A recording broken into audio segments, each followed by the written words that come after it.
and then I remembered the importance of time. तो जनाब जमाली साहब यानी आदमी इनकी अटेंडेंस भी चेक कर लो भाई, ये ना हो कि वो कहें कि मैं आया था, फिर प्लीज नहीं सर, हम मार्क कर रहे हैं, every cluster is doing. Fatima Ali अस्सलाम वालेकुम, नाजरीन अस्सलाम वालेकुम, to Subah Bakhair, good morning to Azerbaijan. What is Azerbaijan famous for? You never told us about what is this historically. This is Turk people, or what type of people live here? Yes, we are Turk and Muslim, and generally Azerbaijan famous for its oil. Oil. Yes, oil, and oil and gas country, and yeah. Okay, and let me open the map. Actually, we want to know something about that. Yes. So I want to know something about this. And let me. And do we have a? Why don't you give us a tour of 10-15 minutes, lady, and tell us? Ji. So during the interview, when I was interviewing Nazreen, we requested her that she can give in a tour of Baku. Okay. Yeah. Do we have a? Abhi check karein. Can you check on YouTube? There's a video on Baku. Can you take a tour of Baku? There is a 5 minutes video. Okay. So this is Azerbaijan, and can you tell us? Its neighboring country is Iran, and then we have Armenia. Yes, most of the Iran, Russia, Georgia, 15 kilometers with Turkey and with Armenia, and from the Caspian side, Kazakhstan and with Turkmenistan. Yes, and unfortunately, no, the 20% of Azerbaijani place occupied by Armenian. Sorry, unfortunately, what? 20% of Azerbaijan place occupied by Armenian. So yes, yeah, in 1990s, yes. So it's that no, in the station is a little bit hard because from the not the another side they also occupied, and no, the some metrics we have it's the starting from the 12th of the July. Yes. So how did you speak English in this country? What is the main language? I know main language is Azerbaijani, but because of the Soviet Union, we have the, for example, older peoples, they know Russian very well. About the English, there's some university we learn in school, and some universities they teach the sector generally English sector they have. So the biggest city is Baku, huh? The biggest city is Baku, then Ganja. Tanja. Yes, you see. Where is Tanja? Ganja, you see in the west side, a little bit west side. The west side. What is the spelling? By the way, Ganja near the Shamkir is my city. No, I am here. You're here? Yes, Ganja is the biggest, second biggest city. Previously, so you're here now? No, I'm in the Shamkir, the neighbor city. We see in the west of the Ganja. This Shamkir? Shamkir, yes. Oh, this is Shamkir, huh? West of the Ganja. This one, huh? Shamkir. It's Ganja. Shamkir, yes, it's this one, yes. Oh, wow. So those so far away from this Shamkir. Yes. Mashallah. So you are far away from Baku. How many hours from Baku? Approximately with car, it's 4 hours. 4 hours. 4 hours. Okay, 4 hours. Not okay. It's around like 400 kilometers. Yeah, approximately, yes. Okay, so it's not a big city, a country. This is, you can, in 5 hours, you can cross the country, yeah? Yeah, yeah. 6 hours. Great. Yes, sir. Did you find a video of Baku? Yes, sir. I have sent you a private message on Zoom. Achha. Okay, great. Let me quickly see. So once again, ladies and gentlemen, welcome to this course today. Bismillahir Rahmanir Rahim. And you can't pay the. By the way, there are so many videos from the Pakistani guys about Baku, about Azerbaijan. Sir, it's They- in the Zoom chat now. Oh, can't pay the. Zoom chat, sir. Chat is not available to me. Where is my chat? Where is the chat? So ये chat इधर छुप गई थी. Okay. Ji. So. Okay. So Fatima Ali is not a co-host yet. Faisal bin Badr, Assalamu alaikum, sir. How are you? Walaikum salam, sir. Khairit se hain aap? Alhamdulillah, I'm fine. Ji. So, mashallah, we're going to take you to Baku for a while, for a few minutes. And before we, Fatima Ali, where is your, okay, Fatima Ali is a co-host and Javeri Arshad is a co-host.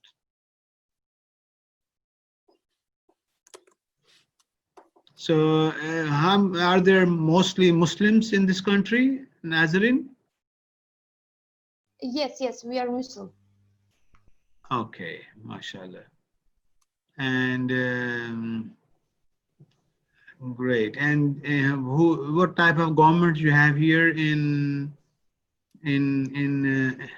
this country? What type of what? Sorry. Government, parliament or president or? President. Okay, great. So my friend, yeah, you have sent 2 videos, Asghar. It's कौन से वाली for only. Let me tell you, वो तो है ना, tour of. Let me find out. And is it easy to? A lot of foreigners come there. Yeah. There are so many from the Karachi. There are so many Pakistani I know. They came here. Yeah. They came here, and what did they do? They came here for some experience with some programs for tourism. Okay. Yeah. Okay. So can we show a quick video, 5-6 minutes of your city, Baku? And can you explain later on? I can stop at various intervals and you can tell what it is, okay? Okay. So because we should take benefit of your presence and know something about Baku, and without spending a money, let's have a, ladies and gentlemen, would you like to have a tour, Janab? Faisal sir? Sure, sir. Yes, Baku, sir, sure. देख लें थोड़ा सा, इजाजत है जनाब? Okay. So we should have some, you know what they are doing actually, Airbnb, you know what they're doing nowadays? Faisal bin Badr? We can't hear you. You know what Airbnb Nazarene is doing? Sir, they are arranging the virtual tours and connecting. Exactly. So they're doing, you pay $10, $20 to Nazarene and she will arrange a tour of a virtual tour. You pay $20 to Faisal bin Badr, $40, he will make a tour of his farmhouse in Australia somewhere. So this is another interesting job coming up. So that's where I got the idea many months ago, that's why we're taking you to tours. I asked my friends all over the world, hey gentlemen, come on, let's try to learn from each other. So can you see my screen? Important, but if you want to write essays that inspire, Baku tour, Baku. I hope it's in English, I don't know.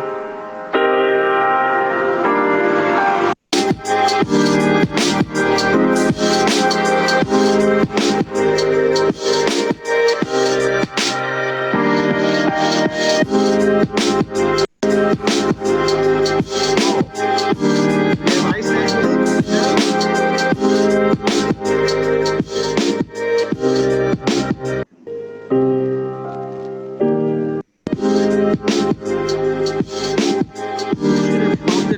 yaar.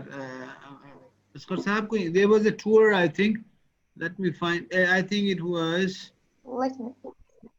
It was another video, sir. अच्छा वो क्या नाम था वो बताएं यार. Baku exploring 4 days in Baku.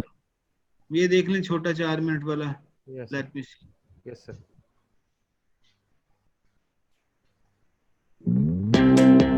Baku, let's have a quick tour. This is the tower.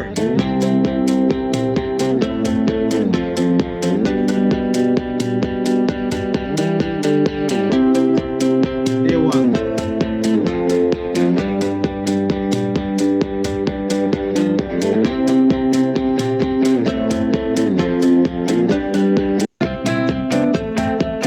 Very good airport. Nazreen, very good.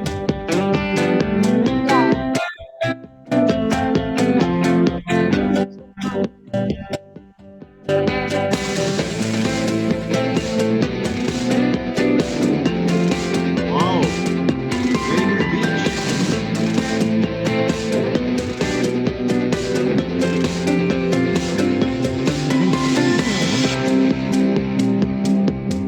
Caspian Sea. Okay.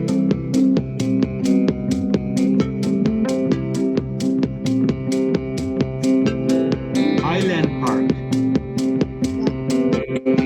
Flame towers. Oh, Flame Towers. Yes. So, and people can understand English easily. A lot of people in the city. The tour guides available. Yes, yes. Approximately 4 million people we have in Baku. Yeah, approximately 40% of general people are in the Baku. The old city. It's the old city. This is the Indian restaurants. So you have the Caspian Sea. Yeah? 86 stall. What is this? This is a museum. Hyder Ali Center. BB Our Hebat Mosque. ex-president. He's our ex-president. Hyder Ali. Okay. Yes. So let's look at the Hyder Ali Center. That is a center building complex in Baku, designed by Iraqi British architects. This is the signature of Hyder Ali from the top. This is the signature of Hyder Ali. This building. Oh. Historical mosque of Azerbaijan. 90s is a recreation of the mosque, the same name, built in 13th century by Sherwan Shah. And this is your food, huh? Yes. We have the Turkish cuisine. We are the same with, yes. Turkish cuisine. Okay. Yes, yes. And about the season, 4 season, we have winter, spring, all of that with 3 months. And because of that, easily we have some food because of the rain and sun together. We can see, yeah. For example, snow in the summer for 3 months. Snow in the summer till the September. Yeah. Oh, this is a Turkish sweets. Wow. Yeah. Baklava. Baklava. Great. Yes.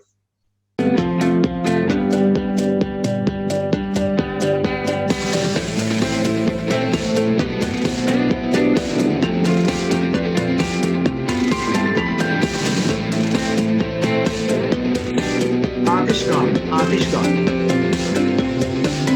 Yanar Dal. Maharani Indian restaurant. Proceed to boat tour. This is a video made by some Indian guy, yes. okay. Persian Indian inspired descriptions. Zoroastrian. So we could find something better video and you can see and then tell us, okay, later on. Now we are running out of time, but a mountain on this is having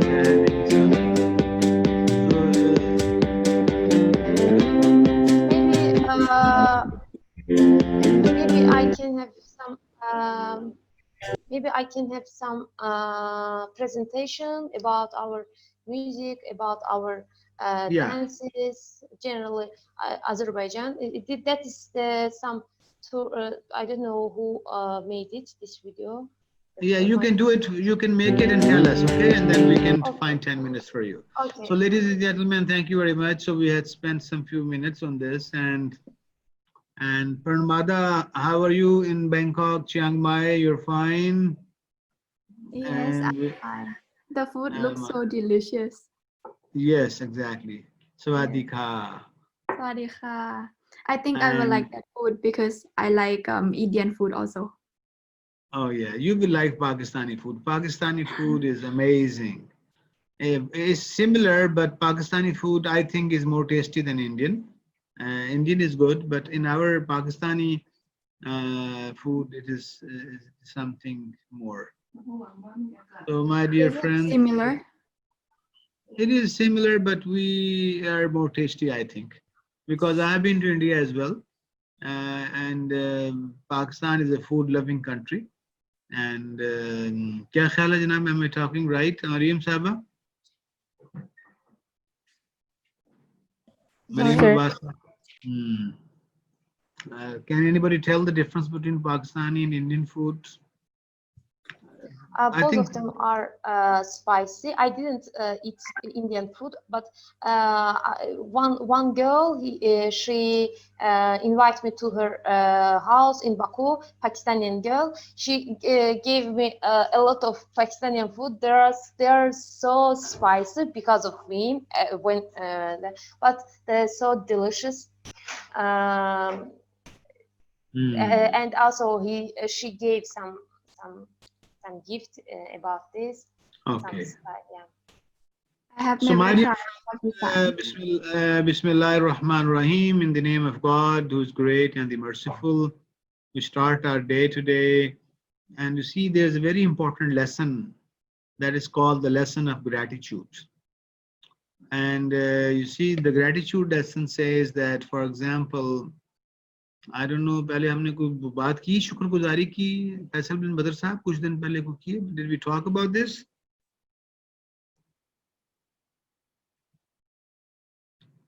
So we can't hear you. So, for example, Yes. did we talk about it before? We have been talking about it in between the lectures all the time. So there's a concept which is called small tasks. Small tasks. And one of the philosophers, his name is Ishfaq, IESS Ishfaq Ahmed, who lives in Lahore, and he died many years ago. He said that one day, many years ago, he went to Italy.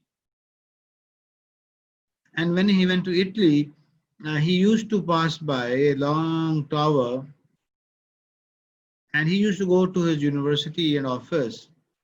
And every day in front, and there was a road and there was a footpath. And he used to go, this maybe 10, 15, 20 story building.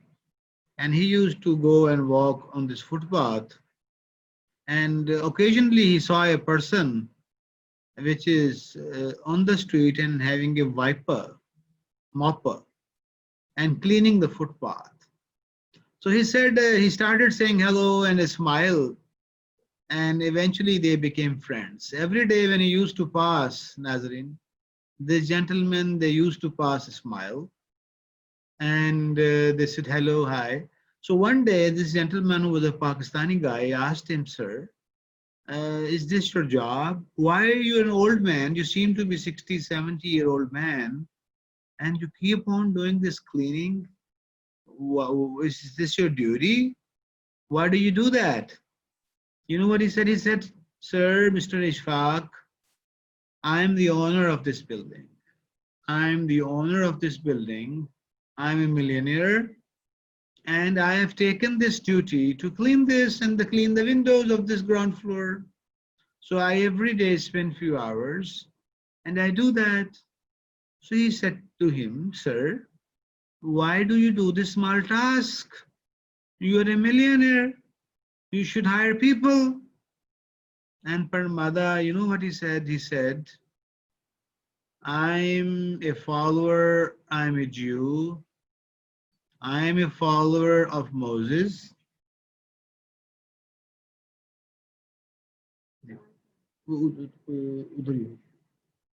Just a minute. So I'm a follower of Moses. And you know Moses, you know Parmada who was Moses? Moses was a prophet. Like Abraham, Adam, like you know this Adam? You have heard the name Adam? Abraham, you know Nazrin? You know Ibrahim? Nazrin, you know Ibrahim? Yes, sir. Abraham, Yes. Jesus.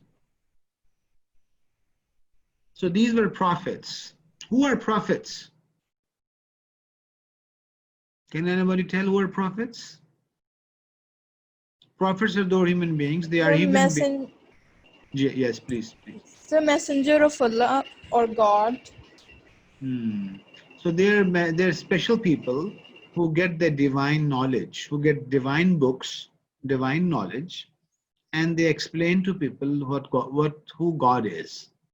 So he said, he told Ishfaq, look, I believe in Moses, and Moses was a prophet of God, and he was a shepherd, and he used to take care of sheep, and he used to do all small tasks. So anybody who wants to be a good Jew, he has to do small tasks. You cannot have the qualities of a prophet.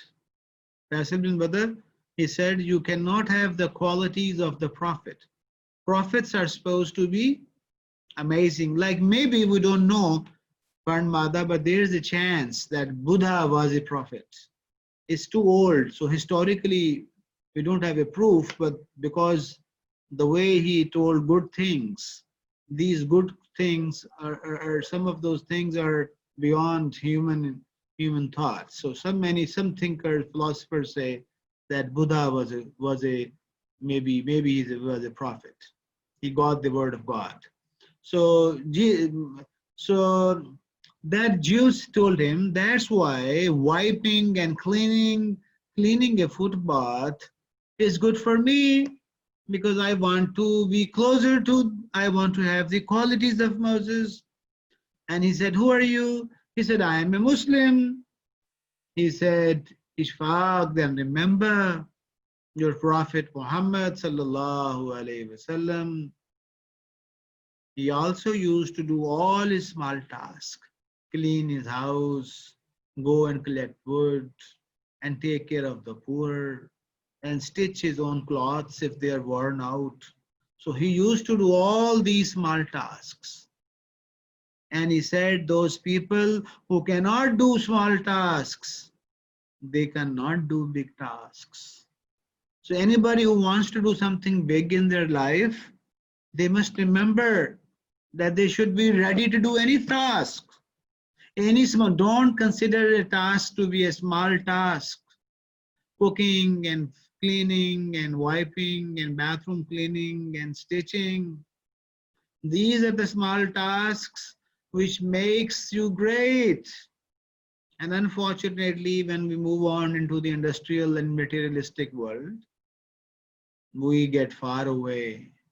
In our part, I don't know about Thailand, but we in generally, we consider it a shame. Many people do not consider it, you see, respectful to clean and do.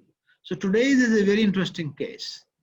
And we will try to understand that how a small task, Shifa and Nimi and Asghar and Sayyid Muhammad and Jarakpan, how a small task made a lady a billionaire in India. We will take you to Hyderabad, Dakkan in India, and try to make you understand that cleaning. Faisal bin Badr, I think you took that case long time ago, maybe you will recall, but we will give it a slightly different touch. and we'll try to see that how this happened, that cleaning, mopping. You see, cleaning and mopping, can you be a billionaire out of this? Can you be a billionaire out of this? Cleaning the bathrooms and kitchen, and we will see a real story. So this lady, whose name is Anita, she was born in Hyderabad, India.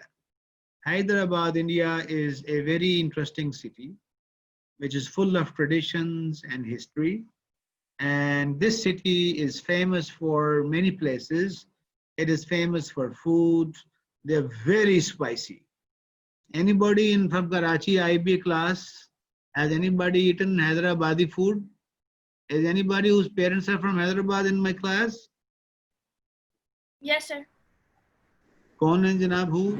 Sir, मैं सामना. आमना चांदना. जी sir. Hyderabadi हैं. मेरी mom है sir. मेरे dad Delhi वाले. Oh, so you know you know the language. The language is a bit different. Yeah, I know. Sir, I'm also Hyderabadi. आप कौन है? Samin Naveed. Samin Naveed. हाँ. तो क्या कहते हैं जनाब? I just forgot few words. Hyderabadi Urdu is a bit different. Can anybody recall? मैंने भूल गया भी. जी, तो बोल कर दिखाए ना. We say something like लोगा. हाँ जी, ये लोगा. You got the point? yes. लोग होते हैं ना, लोगा. कुछ बोल के दिखाओ ना बच्चों, मुझे अभी याद आ गया. So Amna Chandna Sahib Sharmari. So I went to Hyderabad in 2004, 2005, and I went and visited their business schools, and there were some Indian friends and Hindus and Muslims we met. I was on a study tour. We were visiting universities, and they took our Char Minar is a very interesting place. There was Nizams. The kings were very rich. There were Nizams, there were the rulers there. And then we went to a mountain, they wished there, the king's graveyard. We went to the royal graveyard there. And then they took us to food. And we never knew that the spices were so high. Even being a Pakistani, my Thai friends will not be able to eat that, not at all, I think. So we were like tears coming out of our eyes. The amount of spice was so high. सही कह रहा हूँ आमना साहिबा? जी बिल्कुल sir. Sir मुझे ये बताएं आपने क्या खाया वहाँ पे जो आपको इतना स्पाइसी लगा? Well, I think there was a whole dish. There was a big dish which had like 6-7 small sort of. Oh yeah, those are the thali, right? Of course, you had a thali. There was a thali, and there were so many we never knew. And I have a tendency to put more pepper, and I put it red and green pepper, and then we were doing for the next half an hour. We were just, you see, वैसी मिर्चें लगी मरियम साहबा के बस वो कुछ ना पूछे. But they were very hospitable. The food quality was good. Hyderabad was very clean, and the loga were very good. And the Amna Sahaba loga, Hyderabadi loga, they offered us so many things to. Even they were Hindus. They would say, "Hey, you're from Pakistan." They started looking at me and asked like we are from another star, other space. Because India and Pakistan, although they are close, but they're far away. And due to political and differences, we are far away. So it was a very interesting tour, and I visited Indian School of Business. And we went to shopping malls. So that part was interesting. So let's come back to the case. So Anita lives here. Anita Farghese is a resident of this place. And what happened was in 1987, she completed a diploma in hotel management. And so her story is a bit a story of sadness. She grew up, she did a diploma. Diploma is after class 12, you study for like 1 year. So she went to a catering college, learned how to cater, clean, and all these things. And she became a faculty member in 1990. and she couldn't find any other job. And in the meanwhile, she tried to work at some hotels, but the job was odd job for her because she had to wait long night, long evening hours. She was eventually made the principal of this place, but the salary was very low salary, 8,000 INR. 8,000 INR nowadays means 16,000 PKR. So 16,000 PKR, if you divide by 200, that it comes to be $80. How many? Yes. Yeah, $80, 80 USD. So $80 for a whole month. So she was very disappointed and very less money. And something happened was that there was a turmoil in her life. She got a divorce and she had a baby girl and she had an ailing mother. She had to take care of her daughter, no alternative, an old mother. So that was her personal life. And in the meanwhile, she couldn't find any other job. The jobs were tough. And in the same time, 1990, Indian landscape started changing. India was a very closed country. It was as close to the socialist and communist model. After 90s, it opened up its economy and privatization started happening. And after privatization, what happened was American and European companies started coming to India. And India is, in a way, India, like we have IBAs in Pakistan, IBA Karachi. In India, you have IIMs, Indian Institute of Management. You know this thing, my students? And you know that, Amna? Yes, sir. In India, we have IIMs, Indian Institute of Management, Bangalore, Delhi, Chennai, Calcutta. Similarly, we have UETs, the University of Engineering and Technology, Lahore, Peshawar. They have IITs, Indian Institute of Technology, Delhi. So these are very famous. So India was way ahead in terms of education in 1947 when Pakistan and India came into being. And they somehow spent a lot of money in education. So that's why in 1990s, when India opened up, they had a lot of young people who had engineering and IT background. And the Googles and the Oracles of the world, they preferred to come to India, and they started hiring people. And at the same time, the Indian government started promoting IT. So Bangalore, Hyderabad, they became hubs of IT.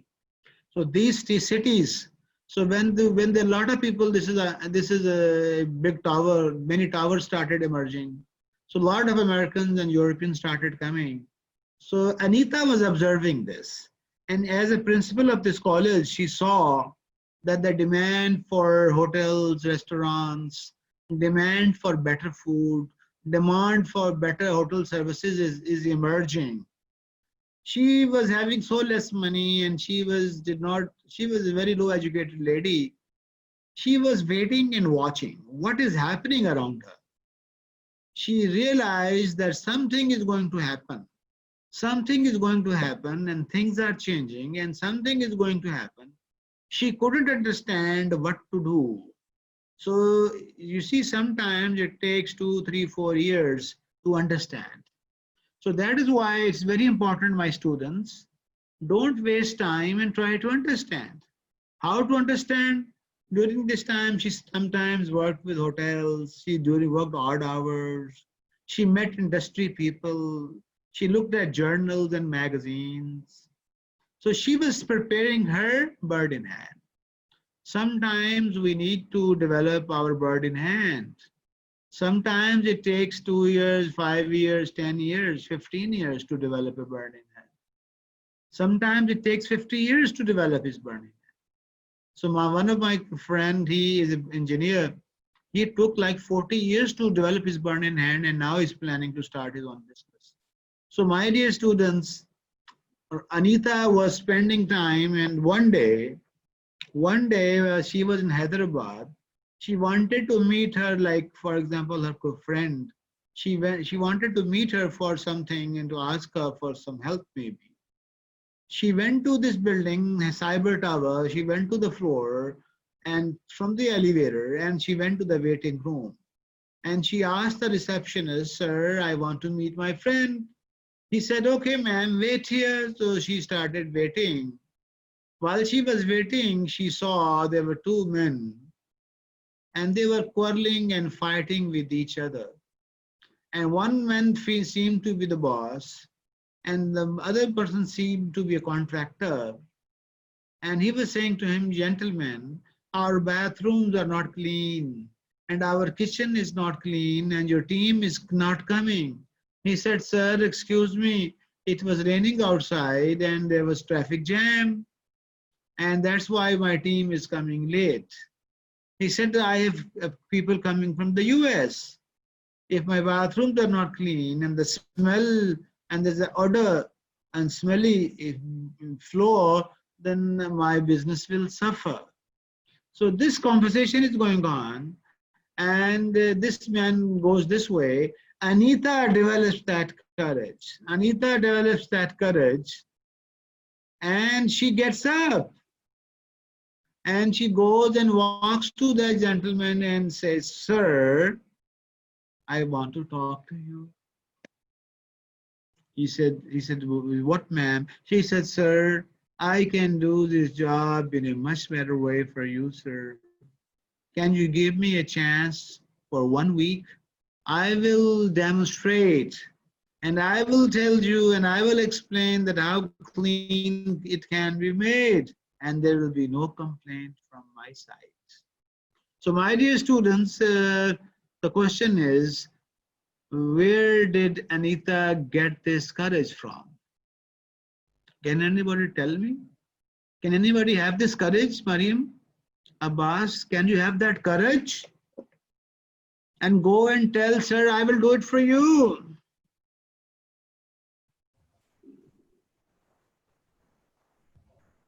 Where did she get that courage from? Huda Gori? Where do you think she get that courage to go and say, sir, I will do it for you? Sir, The burning. because Gee, when do you get courage? Fatima Ali, आप भी बता सकती हैं. Fatima Ali. Sir, she wanted to do something. She wanted to earn money. She had a daughter. Your need, your necessity gives you courage. And what else? Gee. sir, she can also afford the loss because she has nothing to lose. When you have nothing to lose, then you are fearless. Because she understands it's only a week. I will come and spend few hours. And cleaning is not a bad thing. The prophets are doing cleaning, man. And we clean our own. जी फातिमा अली साहब आप बताइए जनाब courage कहाँ से आती है ज़रूरत कब आती है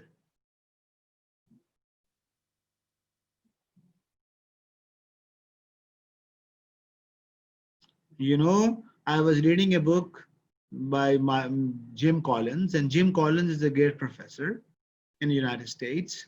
He says that these great people who made and Maribu, Caribbean sisters, I hope you're fine. We are seeing you after a long gap and we are missing you. I can't hear you. We're missing you, ma'am. We missed a lot of, we missed your presence. Sorry, I've been busy, but yeah, thanks, I'm fine. Okay, so we missed a lot. So my dear students, the point was, Jim Collins says that where does courage come from? He says many times courage comes from near-death experiences, near-death experiences. So the person wanted to, he went to the seaport, he went to the airport, he wanted to have a flight and he missed that flight. And you see what happened? The flight crashed. And the person who was, you see, Mayus tha, disappointed that he missed the flight. In few hours, he said he was the luckiest person. And you know what happened? When he had that near-death experience, that transformed him. Parnmada and Talha Safdar and Amin Nazar, he decided that I have been saved. It's not by chance. It was not by luck. It's too easy to say by chance. No, man. Uzair, have you ever seen? Have you, Uzair, that ever seen that you have an empty purse and something happens and the purse is full with money? Have you ever seen this? Have you ever seen this? If plastic flies away and you have an iPhone in your hand?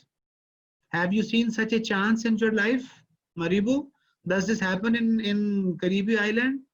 These chances happen in Caribe Island? That suddenly something happens, the sand moves and it turns and you have an iPhone in your hand. No. It doesn't happen there, huh? And does that happen in Thailand? Parnmada, does it happen that way sometimes? No, you blow sir. something and a horse comes in. Does it happen? I never faced that. You never saw that. Yeah. Nazarene, it happens in Azerbaijan. By chance, by luck, something happens.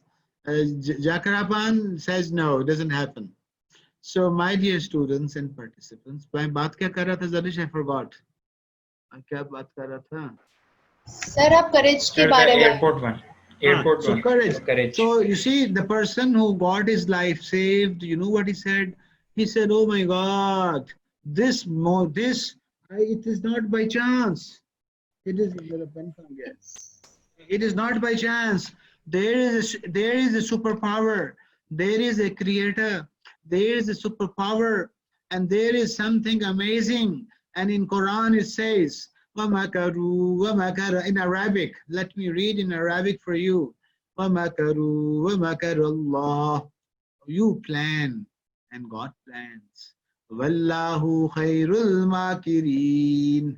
And God's planning is the best. So, you know, he said, oh, it means I am here for a purpose. And from that day, his name was Scott. He became the richest CEO in the United States. He decided that I have to work for humanity. I have to work for people. I will not work for my personal richness. I will work to serve because God gave me that life. So you see, courage. Courage comes from near-death experience sometimes. Courage sometimes comes, you have a good dream sometimes. Courage sometimes you read a very good book and you find some good mentors in your life. And then courage comes. And sometimes you get sick, you get old, and people say you're going to die. And you go near death and you recover. And then you say, oh, this is not by chance. So Anita, she got up and you know what happened? You can see my screen. My screen is visible.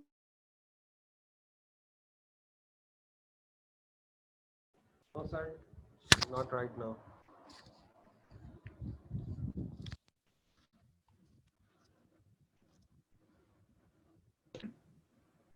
So my class, what happened was, just a minute, where's my screen? Yeah, we can see it right now, sir. Okay, sorry, something happened. So she started this interesting company, and next day people saw that Anita is coming on a motorcycle with a broom and a bucket, and she cleaned that floor, and after 1 week it was full of great fresh air. And you know what happened? What would the owner have said? Owner ne kya kaha hoga Uzair? After 1 week, he said, "Ma'am, wow, can you do another week?" And the other floor said, "Hey, what a good smell, everything is managed. Ma'am, can you do our floor?" And in few weeks, she had taken control of the whole building. She hired few people, she hired some employees, and she kept on getting more clients. In the first few months, she invested time in understanding the industry. My students, can you tell me, yeah, BBA students, can you tell me, is this an easy industry or a difficult industry?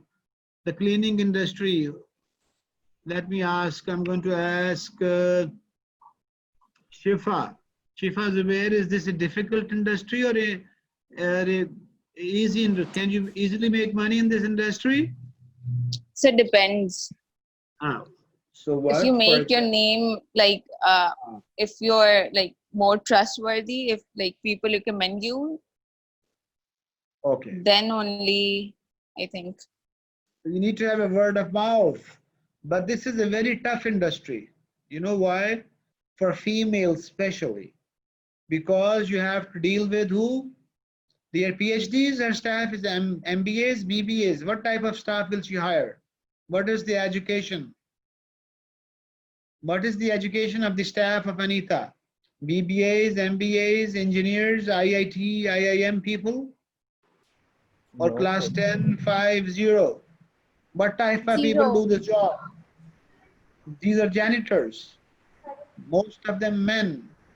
Very difficult to handle. They're illiterate. They're very difficult to handle. They make money and spend that money on cigarette and all those you see things, and they don't save anything. They have their own culture.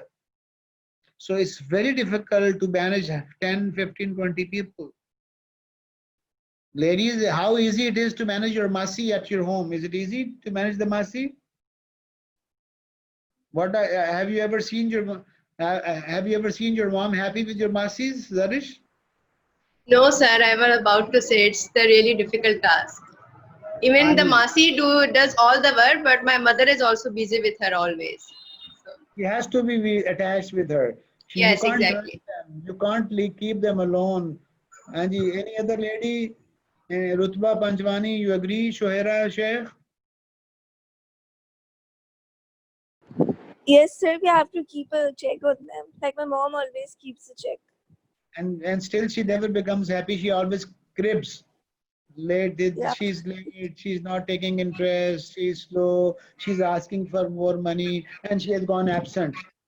Is it right? Yeah, and they have to go on a holiday. They take a lot like of their holidays. villages. Yeah, exactly. So is it easy to work with these people and to make a billion-rupee company out of it? Is it, No. do you think it's very difficult? And that is the credit of this lady.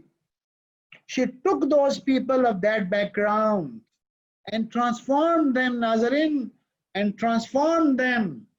She went to 2,000 employees, $1 million revenue, 28% market share, and her company was valued at 100 million in India. And this lady, she did it. And how did she do it? This is a quick story in 10 minutes. Is the guest speaker coming, Ji Asghar? Azmi sir? So she always, Zarish, can you check, is the guest speaker coming? She always used to be. Okay, sir, I'm doing. She always kept herself up to date with current trends. You need to be a continuous learner. Magazines and journals. She adhered to the governmental regulations. Don't try to cheat people. Tell the truth. If the government has a rule, if the government has a regulation that wear the stress while cleaning, do it. She had a consistent strategy. She believed in training. She used latest material. And let's see. This is a team members or staff. Excuse me, sir. Asghar Saab just called him. He will join at 11. The guest speaker. Oh, great. So we have guest speaker coming. As we will see a similar guest speaker working with these people. So you see, sometimes there are external factors which create opportunities. And sometimes there are internal factors which create opportunities. Sometimes both. So in this case, we see it was a both. Anita had good soundkeeping knowledge, bird in hand, well educated. She had 10 years of experience in catering and she had a diploma. She was dissatisfied with her salary, need, necessity. She recognized that Oracle Towers was not being looked properly, so she offered them, sir, I will do it for you. And these are the internal factors. What are his qualities? That is something interesting. She has a team of 2,000 people. Zarish, it is difficult for me to manage 15 people in CD. And look at this lady. Yes, sir. She's managing 2,000 people, 1,700 janitors, 70 office employees, 100 pantry employees. And you know the reason for that was some qualities we want to learn. And Shifa and my students, unfortunately, these qualities are not being taught in a business school. That's why I became angry. Parnmada, that we spend a lot of money in the universities and we are not being taught. So you see, the first thing was you need to get honest people in your team, the top tier of the leadership. So she tried to bring many people, but whenever she brought somebody, this man was lot of anger, full of anger. In front of Anita, he used to be mannered. When Anita was away, he used to deal with the employees in a harsh manner. So what happened was the turnover started increasing and many people left the company. So Anita has to investigate and she found this man was very rude. And she asked, sir, you need to smile. He didn't agree, so he was asked to leave. Now you have to hire people. How to find people? Zarish, you know what do we do at CED to find people? Do you know? Yes, sir. We first of all go for the word of mouth. Like you ask me, Neha, and the colleagues in the CD. Okay, and then? Yeah, and then we based on their recommendation and their credibility. Yes, exactly. Yeah. Did we offer you a job right away, or what do we do actually? Can you No, recall? actually, you first ask us to work with the CD as a volunteer so that we understand the whole CD, and sometimes we then if we like and also CD team likes, then we can join as an intern, and then volunteer, step-by-step intern, process. then project, and then full-time. Do you think is it good, Azarish? Yes, exactly. It's good because sometimes the people who join the company right away, they might don't like the culture and so on. So if we ask someone to first join as a volunteer basis, so it will be easy for the company and for the person also. It saves time and money. Great. So Amna, you agree with this? Fatima Ali, you know Fatima Ali? Yes, sir. We're trying to do this with you. Yes, sir. So we have crossed the volunteer stage. We are somewhere here, inshallah. And maybe it depends. You can quickly move on. I don't know. Allah knows better. So my dear IBA students and my friends in Thailand and Azerbaijan, entrepreneurs do not hire people right away. They try to find the best match. Like when you want to marry someone, it's not advisable to go right away. Angie, so we need to engage our parents. We need to, when I never saw my wife when I was married. And Parnmada, is it possible in Thailand? You don't see and then you get married? Does that happen in your country? Yes. It happens. People, they're just like their parents are friends or something, and they've never met, but they're engaged. Yeah. It happens in Azerbaijan, Nazarene? You don't see your spouse and you get married? Actually, 15, 20 years before they happened, but it's decreasing, fortunately.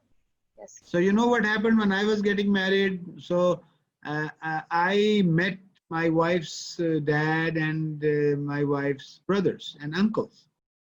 And my mom and my sisters, they met the girl. And so in a way, the whole family of both sides was looking at the partner. So you see, that's why divorce rate in Karachi has shot up. You know this? The divorce rate in Pakistan is shot up. The divorce rate of alums and IB alumni has shot up. And it's not a joke. It is very sad. And one reason is that the family institution is not playing its powerful role. And we think that we are wise and we think that we are clever and we will make our own decisions. You can't know people in 1 hour, in 1 month, and 1 semester. You can't know it. It takes a while, and sometimes we are too young to. Kya khayal hai, Isha Sahaba? Anji, do you agree with this? Yes, sir. अच्छा जी, आपने बड़ा थका सा कहा yes sir, लेकिन अच्छा. And Zarish Sahaba, you are married, so maybe you can comment on this. Yes, sir, you are right. Basically, the two families must know each other well, and they obviously our parents know the right thing for us, and we are too young to decide about our life partner, and because we have to live our whole life with the person. So our parents are experienced, and yeah.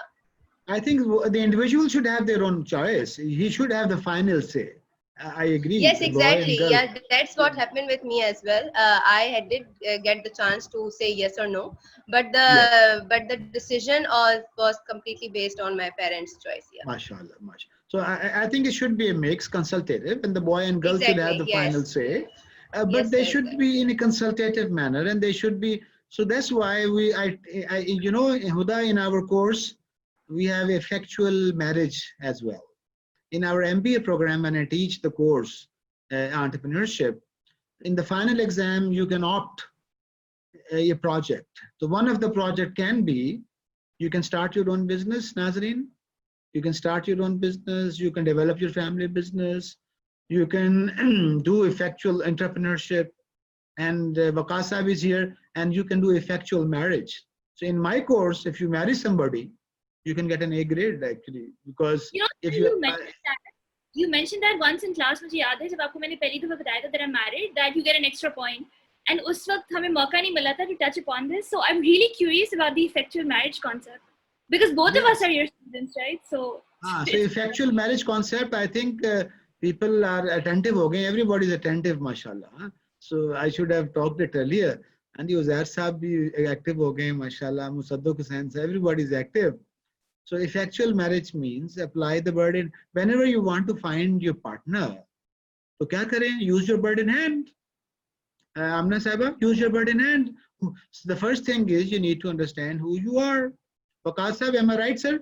थोड़ी सी शादियों की बात हो रही है तो आप mind ना कीजिएगा. तो अभी वापस आते हैं. So this is an international class, and Abdullah is getting excited from Multan as well, and he is looking for a partner nowadays, so let's wish him the best. So mashallah, effectual, we need to know who we are. Many times we do not know who we are, and we try to look at artificial things, beauty, color, big position. Many times, there's a story which we teach in our class. वो कौन सी कहानी थी अब्दुल्ला, वो जो बच्चा था ना, who got married to, there was a young boy. Let me tell you another story. Waqas Sahib, you have some time? 15-20 minutes hai na? So there was a gentleman.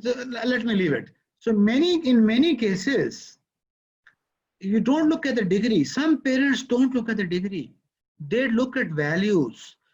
They look at. There was a quick story. Let me share that. What was happening in Lahore? In Lahore, there was a person, there was a college, a women college. There was a women college, and that was the gate. And the gate to enter, and the girls, there were a lot of girls who were going to the college, and you see, so there was one gentleman, this is the car coming. There was a gentleman which I know, and his name is Mr. Faiz. He's a psychologist from Harvard University. So Faiz says that he saw a car coming, And out of that car, there was a boy and a girl, and the boy dropped that girl, and she went into the college. And once she went into the college, this boy brought the car here and turned it at a very high speed. And there was some water on the road. When he turned the car, the gentleman, the car went over the water, and the water splashed over the girls. The water splashed over the girls, and he laughed. The boy laughed and ran away. So this Faiz Syal, he was a psychologist. He got disturbed. He said, "Oh my God." He ran. He said, "Hey lady, can you listen to me?" He said, "What, sir? Who is this gentleman?" She said, "He's my fiancé, and I'm going to marry this gentleman." He said, "I'm a psychologist. Can I talk to you, ma'am?" She said, "Tell me, what do you want to say?" He said, "Ma'am, can you please review this decision? Can you please review this decision? Because my knowledge says that this person does not respect women. This person does not respect women, human beings, and this person is going to be a great trouble for you." She said, "It's difficult to believe, but the words were so impressive." She promised to look and reflect. And after 2 weeks or 3 weeks, she called that person with tears in her eyes and said, "Sir, you were right, sir. And thanks God, I was saved from this disaster." He was very rude and very arrogant with his own sisters. And you know, my dear students, I am from Punjab, and there are some communities in which a boy or man who does not respect a woman, he will not be respecting his even own mother or sister. So that's why the same goes for the woman as well. So if we not respect them, we are we. We can't change faces. We can't have masks. I'm Shahid, I'm at home, I'm Shahid. So we can't pretend. And to know that we are not pretending needs time. And okay, we have an activity. Asghar Azmi is reminding me, so I have to finish quickly, my dear friends. And so what happened was, my dear, effectual marriage means know yourself, who you are, what you know, and whom you know. And Amna Saba, it is recommended to find somebody with the help of your mom, dad, your sisters, your family, your friends in your circle, and gradually expand that bird in hand. In your bird in hand. And the principle number 2 is affordable loss. Whenever you marry, ensure that you're applying the affordable loss principle. Choose somebody. And Aina is saying, in my culture, we always say, if he can't respect his mother, what makes you think he will respect you? Great, Aina. Exactly. If a man cannot respect his mother, you can't expect he will respect you. Not at all. Not at all. So affordable loss principle says that you should, if for example, if Uzair is marrying, and he should not go and marry a very rich place, at a rich place, it is against the affordable loss principle. He can't afford that for that status for his potential wife, and he will be in big trouble. So try to marry somebody which is within your affordable loss. And principle number 3, quilt. Quilt means make your spouse and consider your spouse to be your partner, your collaborator. And 4th principle is laminate. Whatever meticulous planning you do, whatever rigorous analysis you do, you will still find surprises. There's no ideal man and no ideal woman. Say kya raha hu Zarish?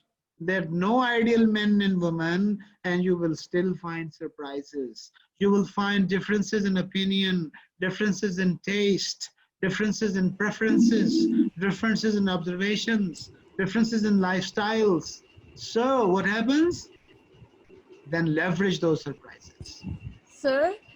Yes. Sir, when I was getting married, one of our relatives said that boy is very caring and loving towards his sister and mother. and he will definitely make you happy. And sir, this is true. Actually, this is true. माशाल्लाह ज़री साहब आपका भी experience सही कह रही हैं आप आमना साहबा आपकी शादी तो इफेक्चुअल हुई है ना सर बिल्कुल आपने जो सब कुछ कहा that all of that applies and alhamdulillah we got lucky but वही बात है कि you should marry near your financial standing within your social network हम दोनों के बहुत सारे mutual friends हैं which makes life much easier alhamdulillah because अगर आपकी wife को या husband को आपके दोस्त नहीं पसंद होते तो फिर बहुत सारे मसले मसाइल हो जाते हैं and he's very nice to his mom which is why alhamdulillah he's a good husband. So the Amna and his husband, both of them are my MBA students. So, and they got extra points for getting married, mashallah. So still you have 10 days, 5 days left, and still people can expect an A-star grade. So if you want, that can be your final exam, inshallah. And the shadi baad mein ho jayegi, mangani ho sakti hai. Okay, so our guest speaker, Waqas, has arrived. And so this case, things are left. But, in this case of Anita, she said that I am a mother of 2,000 people. I am a mother. I'm mother home. All of my employees can call me mother. And mother is harsh, Mariam, Shayan Jamali. Mother is caring. So she says, I deal 2,000 people like a mother. So I've invited Waqas bin Abdullah. He's an IBA graduate, BBA and MBA. And he's running a very interesting company, Al Khair. And he treats his employees with the motherhood theory. And there was a recession a few years ago. Can you expect that the employees came to him and said, sir, you are in big trouble, sir. Please reduce the salaries. Can you think this can happen? So over to Waqas bhai. Waqas bhai, आपके पास time जरा थोड़ा ही रह गया है, 7-8 minute है. So Zara, please share. Okay, sir. Just a couple of stories I would like to share. Thank you for inviting me here. The first one, Dr. Shahid has already given you a preview of that. This was around, I think, the year 2009 or 10. We were facing a lot of losses in the business. And we got all our employees together in a meeting, which included the senior management, the junior managers, even the PMs and the guards. We all sat together and I told them that this is the picture right now. The first 6 months of the year have been disastrous. And if this trend continues for another 6 months, then, we are all going home, including myself. So I asked them, what should we do? And obviously some of them were not educated. They had no clue how to run a business. They were not part of the business. Actually, they were, just serving tea, or they were taking care of the gate. So, they were kind of irrelevant in the sense for me to take advice from them what to do with the business. But since we were all part of one team, I put the problem in front of them because we all would have faced the brunt of it. And we gave them blank paper chips and we said, you need to write personally what you think should be done in order to restore the business in a profitable position. To our surprise, a lot of people said, you can reduce our salaries. Some people said that, we will work and we will not take salary until the business becomes profitable again. And there was one gentleman who was our senior manager. He was paid at that time around, I think, 40,000 rupees. And he belonged to the middle class, socioeconomic middle class. He had kids going to school. And he came up to me and he said, Waqas bhai, I think that you don't need to reduce my salary because the company is in trouble. You need to reduce my salary because I think I'm overpaid in this company. And I'm not doing enough for this company to get 40,000 rupees. So I think there should be a 30 to 40% slash in my salary for good. This was something very, very weird for us. We never expected this kind of response coming from employees who work day in, day out for us, and they make their own halal income from earning. If the business is not working well, it's not their primary concern. It's the senior management or the owners who are probably at fault. But these guys, alhamdulillah, they offered their bit. And in turn, what happened was, more than the financial offerings that they gave, it was the motivation for the board of directors and the senior management that, somebody who's getting 15,000, 16,000 rupees a month, and the guy is willing to sacrifice his salary or reduce his salary or delay his salary, what are we doing? I mean, how much extra effort should we be putting in who are in a far better position in terms of finances, in terms of being mentally equipped, in terms of business acumen? So that really gave us a kick, and we proceeded with far more motivated team, and we gelled in together. And Alhamdulillah, within a couple of months, we were out of that disastrous situation. And Alhamdulillah, since then, we have not looked back. So the fruit of having a good team with you, and the fruit of treating employees as a human rather than as a machine part, or as somebody who's serving me and I'm doing a favor by paying them a salary. We always try to treat our employees with dignity and respect. We sit with them every day. We have lunch together with all the employees, regardless of what department they are from, what's their salary package, what designation they have. So the PMs, the writers, the senior management, the directors, we all sit together and have our food. We have no shame in that. Just like we pray our namaz together, we have our food together. So Alhamdulillah, it has its impact, and people do feel that the company's problem belongs to everybody. So that was one big learning that we had of building a good community in our company.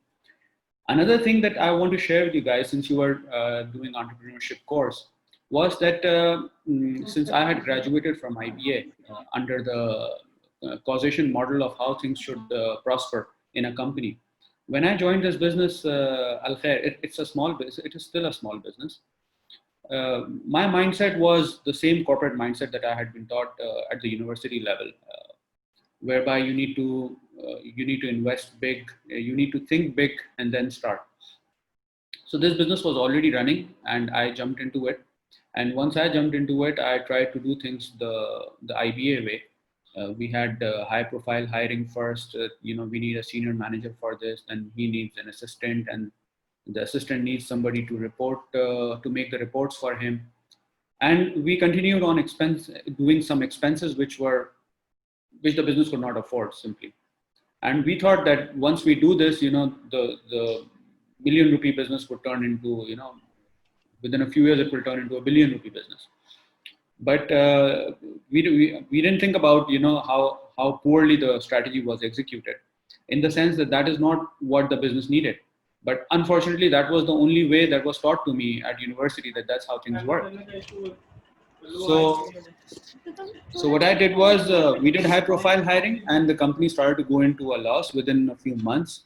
And it was very difficult to recover from that loss. And we excused some of the employees, but the mindset remained that, we need to be top of the line. We need to be producing excellent quality products. And without thinking much into what the customer wants, how affordable would it be for the company to invest right now.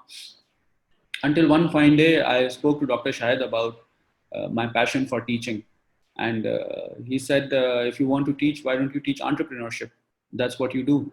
So I was a bit confused, because I knew I was a failed entrepreneur, and teaching entrepreneurship would have been very difficult. I could have taught people how to fail a business. So, but he said, why don't you come over and take one of my courses and then learn how to teach?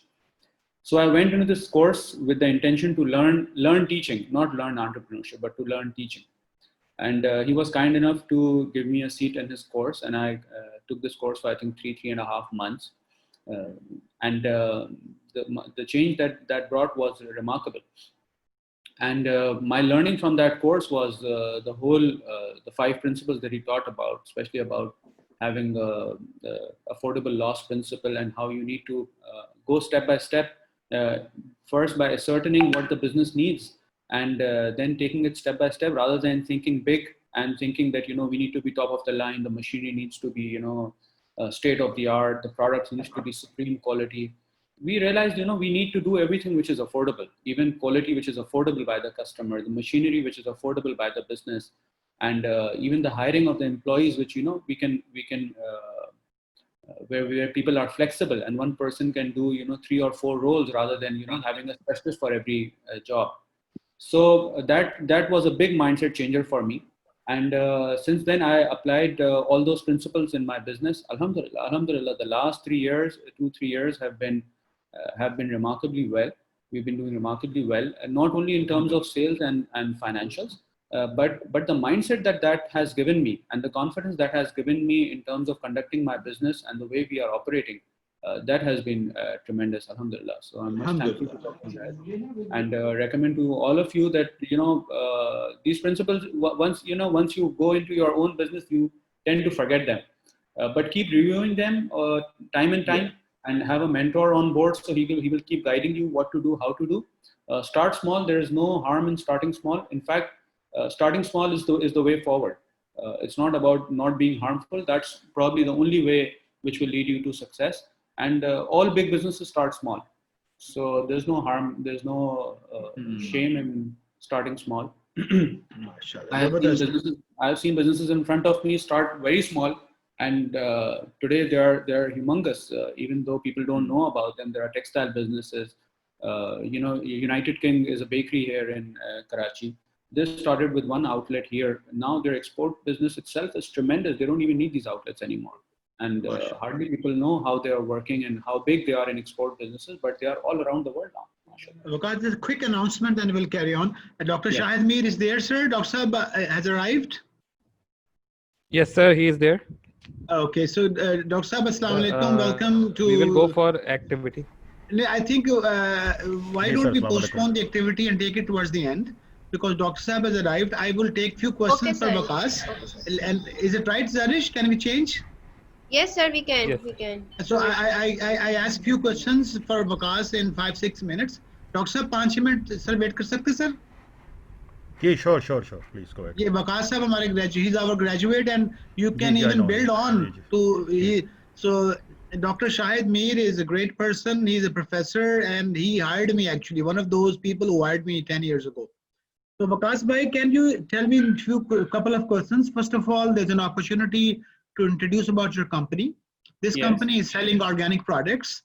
And first of all, can you introduce your products and what you do and how are they healthy and good for human beings? Yes, sir. So we started with this product called Miswak. Okay, this is an organic toothbrush.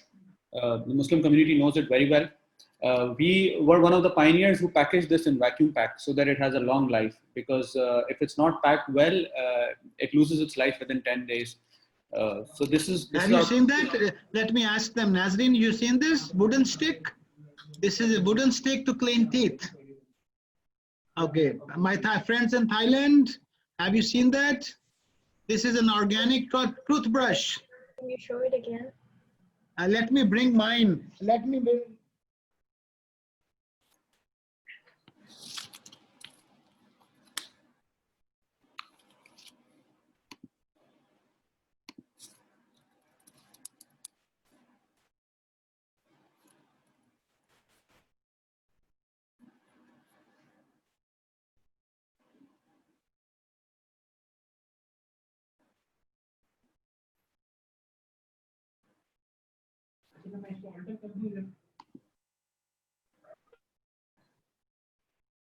So you can tell me how is it different? Because this toothbrush, the plastic toothbrush, how is it different than that one?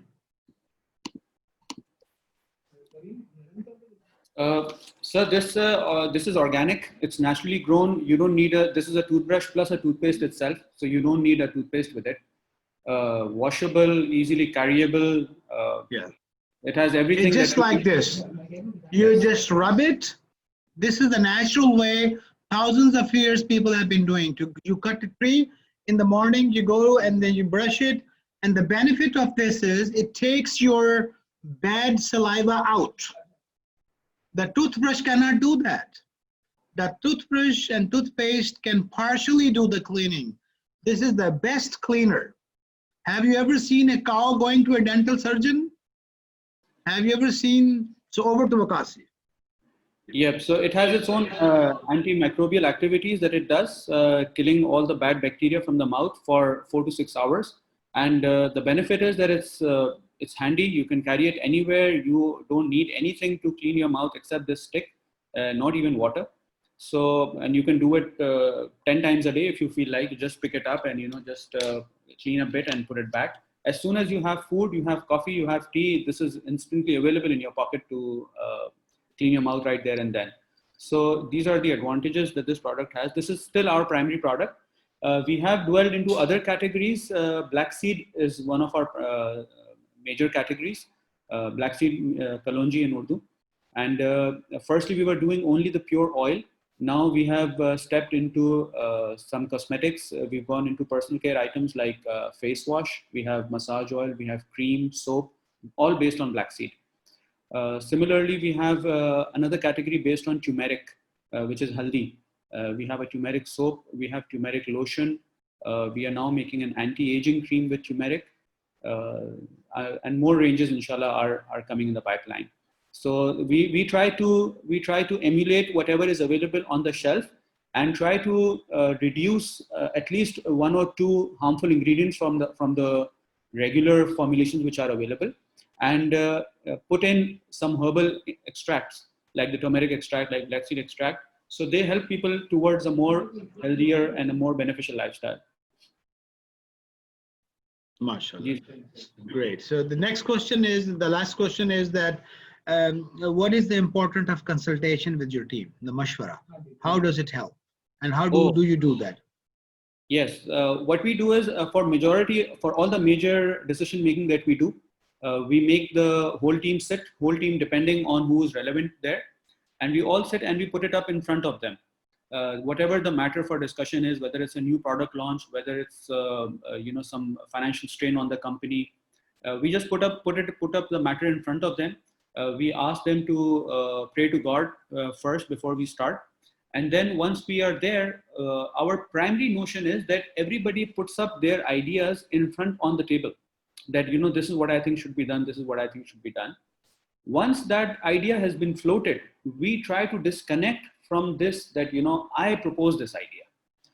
So once we are disconnected, it's no more my idea or his idea or Mr. X idea or director's idea or employee's idea. It's the idea on the table. Then we pick up those ideas. Yeah. Then we pick up those ideas to see which idea is more usable for the company. It's more useful, rather than, the ego coming in between, that I propose this, so this must be adopted, and why have we adopted, a person of a lower cadre? Why are we taking his idea? We don't do like that. So once those ideas are put up on the board, then we completely disconnect. We never say that, this idea was proposed by Usman and this idea was proposed by Mohsen. We just put up the ideas. This is company ideas. And what needs to be done? So I myself included, I try to disconnect from my own opinions and see which opinion is better for the company. Over a period of time, employees they gain your trust, and you gain their trust also. That, you are not egoist behind your own ideas. You are not, forcing your ideas on us. And once that happens, alhamdulillah, there's harmony in the team. Whatever idea is being taken up, everybody backs it up, and then they forget what they proposed and what they didn't propose. Then once it is decided, they all go for it, and they try to defend it as if they are the ones who proposed that idea. Have you ever read these things in HR, Zarish? Have you ever studied this in HR? Amna, our MBA students. Shahid Mir साहब देखें sir, ये बच्चे शिकायत कर रहे हैं, ना BBA में पढ़ाया गया ना MBA में पढ़ाया गया सर। जी ये हमने टास्क आपको दे दिया है। So I would like to move over to Dr. Shahid Mir. Sir, I have a question. Can I? Yes. Go ahead. Yes. Mr. Waqas, sir, Assalamu alaikum. Sir, what marketing strategies did you follow to market your primary product, Miswak? And up to what extent were you able to direct the people from toothbrush to Miswak? Yeah. It's a very valid question. See, actually, the first market that we need to see is, rather than we educate new customers to come into a product and put it as an alternate to toothbrush. The first idea behind this product was that Muslims around the world were already using this product, but it was not packaged. That means they were having a difficult time because of the hardness of the bristle, that if they wanted to brush, it would cause bleeding. So the first idea was not to convert a toothpaste customer to this. The first idea was to ease the problems of a person already using it. So that was the primary market, meaning Muslims all around the world where miswak doesn't grow. So it can't be fresh. So people in USA, people in UK, so all the people, what we did in Pakistan, since the business was small, we could not visit there, we could not exhibit in international exhibitions. So what we did was people who were connected here with Islamic books and other Islamic items like, the prayer mats and tasbeehs, we knew they are going to Islamic people. So that's where we went and we told them that, this idea could also click in. Wherever you are sending Islamic books, send these miswak as well, because that customer is most likely to buy. Alhamdulillah, from there on, this idea kicked on. And still around, I think 90-95% of our customer base is Muslim customer base. Although, Alhamdulillah, we have now penetrated in other markets where we are putting this up against opposing the toothbrush and the toothpaste. And some organic certifications are already in process in France for this. This product is now available in Sweden. It's available in Norway. So these are non-Muslim communities who are using this as an organic toothbrush. Waqas, there's a question from Aina. She's from Namibia, near South Africa. She's in the course, mashallah. And she's saying that dentists advise that people should change toothbrush every 3 months. How is this organic toothbrush different from this? Yeah. Does this have an expiry date? Yeah, what happens is, see, there are some active ingredients inside this stick naturally, which subside with time. So the best part is that, see, toothbrush is just it's more like a guesswork that, after 3 months it's over. Some people use it so rigorously that after 1 month you need to change your toothbrush. With this, the best part is that once you are using it, there is a flavor of the active ingredients inside. So after a few days, you will feel that the flavor has gone, maybe after a couple of days. Once the flavor is gone, means the active ingredient is now very low. So what you do is you cut off the top part. Okay, you cut off the top ½ an inch and you start using the newer part, which will have the flavor refreshed. It will be full of flavor. And you keep doing that until you reach such a length that you can't hold it in your hand anymore because it becomes impractical. So till that point, it will take you around maybe 10 days, 12 days, depends on your regularity of use. Once done with that and becomes so small, you change it. So practically you are getting a new toothbrush every 1 or 2 days. You're coming down that length. So you have all the active ingredients available throughout the life of this stick. This stick is far cheaper than a toothbrush and a toothpaste as well. And exactly, Annie is a Christian. I think Jesus used to do that, is it? This is what Jesus and Moses and Abraham do to do that, is it? For sure? No, there were no toothbrush. There were no toothbrush in those days, sir. This was only. Yeah, this is what people have been historically using with neem tree, with pilu tree, with any tree that has been available in their locality. This is what historically people have been using anyways.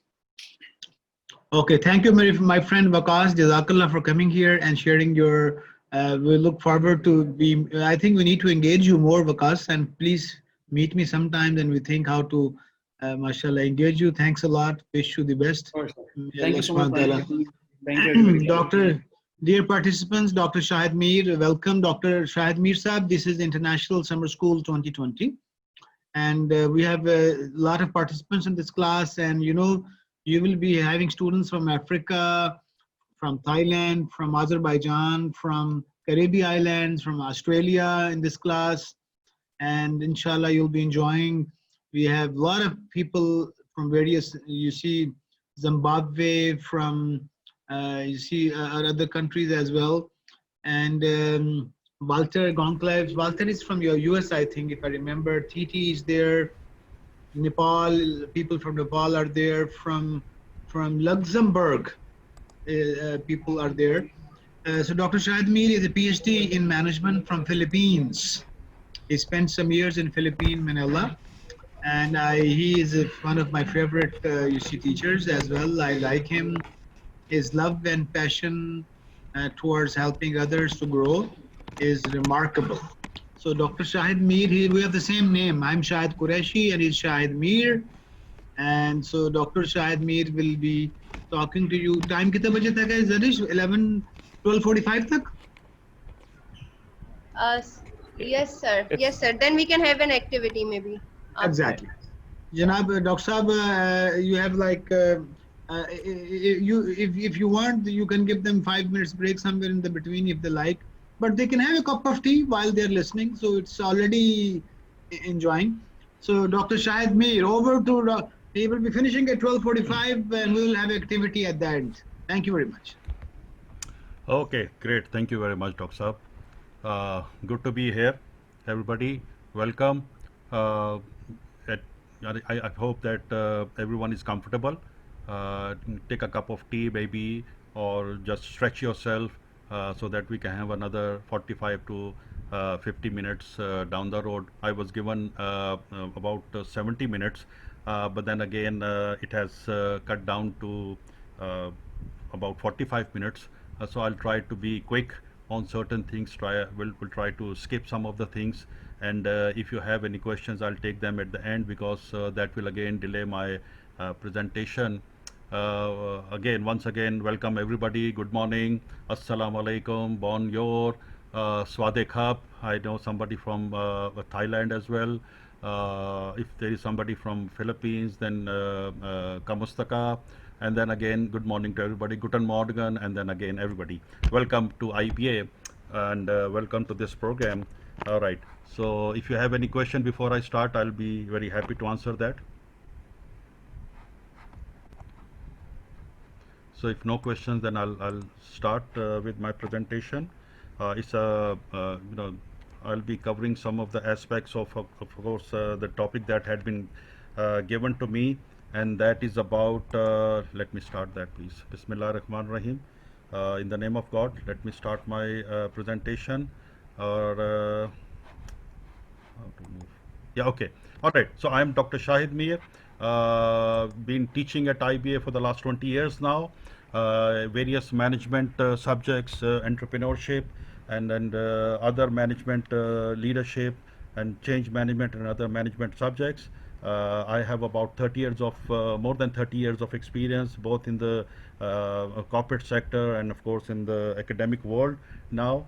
And I work on various aspects. I teach, I research, I'm a consultant and a trainer as well. So there are a couple of things that I keep on doing. And as Dr. Shahid Qureshi said, I do some of the events that are outside Karachi, in other parts of my country, especially my province, which is the province of Sindh. Province of Sindh is one of the most deprived communities in Pakistan. So I really like to work with them and try to improve their livelihood and their lives. All right, so the topic of discussion that has been given to me is about entrepreneurial leadership, and we'll talk about entrepreneurial leadership, what that means, and how does that make a difference in our daily lives and in the daily lives of the people who actually need that. So what I'm going to do is briefly talk about the literature on entrepreneurial leadership, what that means, and then again, why entrepreneurship and leadership, why is that required. So we'll look into some of the areas where we really think that leadership and entrepreneurship is required in this world. So what is that area? We'll talk about that, and of course then I'll talk about one of my activity that I did in Tharparkar, which is about 700 kilometers from Karachi, one of the most deprived and poorest area in Pakistan. And I'll try to give you some insight to that what with a brief intervention that I did there, what kind of change that I was able to bring there. So if you have any question in between, okay, if that is very brief, I'll be able to answer that. But then if that is long, then probably wait for the my presentation to finish, and then I'll take those questions. All right. So talking about entrepreneurship and of course leadership, entrepreneurship is as Dr. Shahid Qureshi might have told you. What is that? It is defined as business startup activity or as growth within the firms that you are working for. So it is synonymous with business ownership, that you start a business. But then entrepreneurship and leadership is beyond starting a business, and we'll talk about that in a while. And then again, what Drucker said, Pinchot said that leadership and entrepreneurships are discussed together in the research literature. So that is why a term has been coined as entrepreneurial leadership, because they go together. And then again, you'll find a number of different definitions on both leadership and entrepreneurship, and I'll just skip them because of the paucity of time. So you can, if you look into the literature of entrepreneurship, that is something new. For the last, let's say, maybe 50, 60 years, you'll find literature on entrepreneurship. But the literature on leadership has been there since long. You'll find literature on leadership even 500 years before Christ. So there's a huge amount of literature available on leadership, but then joining leadership and entrepreneurship together, that is a recent phenomena. In terms of defining entrepreneurial leadership, what do we actually mean by entrepreneurial leadership? Gupta, Macmillan, they said that it is the leadership capable of sustaining innovation and adaptation in high velocity and uncertain environments. And it is the key to continuously creating and appropriating value in a firm. Now, if you look at this definition, there are a number of things that needs to be understood and highlighted here. It is leadership capable of sustaining innovation. It's not only about innovation, but it is about sustaining that innovation. And the most important thing is adaptation in high velocity and uncertain environments. Now, this is something very different here. All disciplines of management talks about certain environments, but then entrepreneurship and leadership both talks about an environment which is very, very uncertain in nature. So that is what is required, and this is what we need to understand. Since the environment is very, very turbulent, so there the only way to survive is leadership, and of course with that is entrepreneurship. Now, you see there are big companies everywhere, and they are like big fishes, whereas entrepreneurs are very, very small when they start a small business, and it is very, very difficult to survive in this environment because there are big fishes available. But then somehow you need to bring your talent outside and create an environment where you can not only survive, sustain, but you can grow also. So to understand the environment, you need to carry out a tool that we teach, and that is known as a pestle analysis. A pestle analysis talks about political environment, it talks about economic environment, it talks about social environment, it talks about technological environment, climate environment, and of course the legal environment. So if you want to understand the environment, you need to carry out this analysis and see what is going on in all these spheres of this environment. And then you will try to understand that what would be a way forward for your company. So if you understand the environment only, then you will be able to take your company along and make it sustainable and grow. All right. So now to understand that environment, I quickly just went through the pestle, but just to understand that environment, we can categorize into three areas. One area we call a certainty area, where all kind of information is available, and because the information is available and things do not change over time, so it becomes very easy for you to either follow them or create something useful for you. But this certain environment actually does not exist now. So we move into another environment which is known as an uncertainty environment, where goals are clear but information about future events are unclear. So you know where you are heading, but there are certain things that you are not unclear. And since again the environment is very, very turbulent and very unclear, so at times it becomes very difficult for you to make a decision and to make a right decisions. And since you do not make right decisions, so it is inevitable that businesses would fail. So it is important that you understand this environment through that pestle analysis, so that you can chalk out your future predictabilities, and you can work towards achieving the goals that you have set for you, for your organization. But then again, even beyond that uncertain environment, there is an ambiguity, there is an ambiguous environment where things are absolutely not clear. And that is the most challenging area. where things are not clear, and since the things are not clear, so how would you make decisions in that particular area? That is the difficult part. That is the most difficult part. So we will try to understand how would you take those decisions in those certain areas where the environment is uncertain and ambiguous in nature.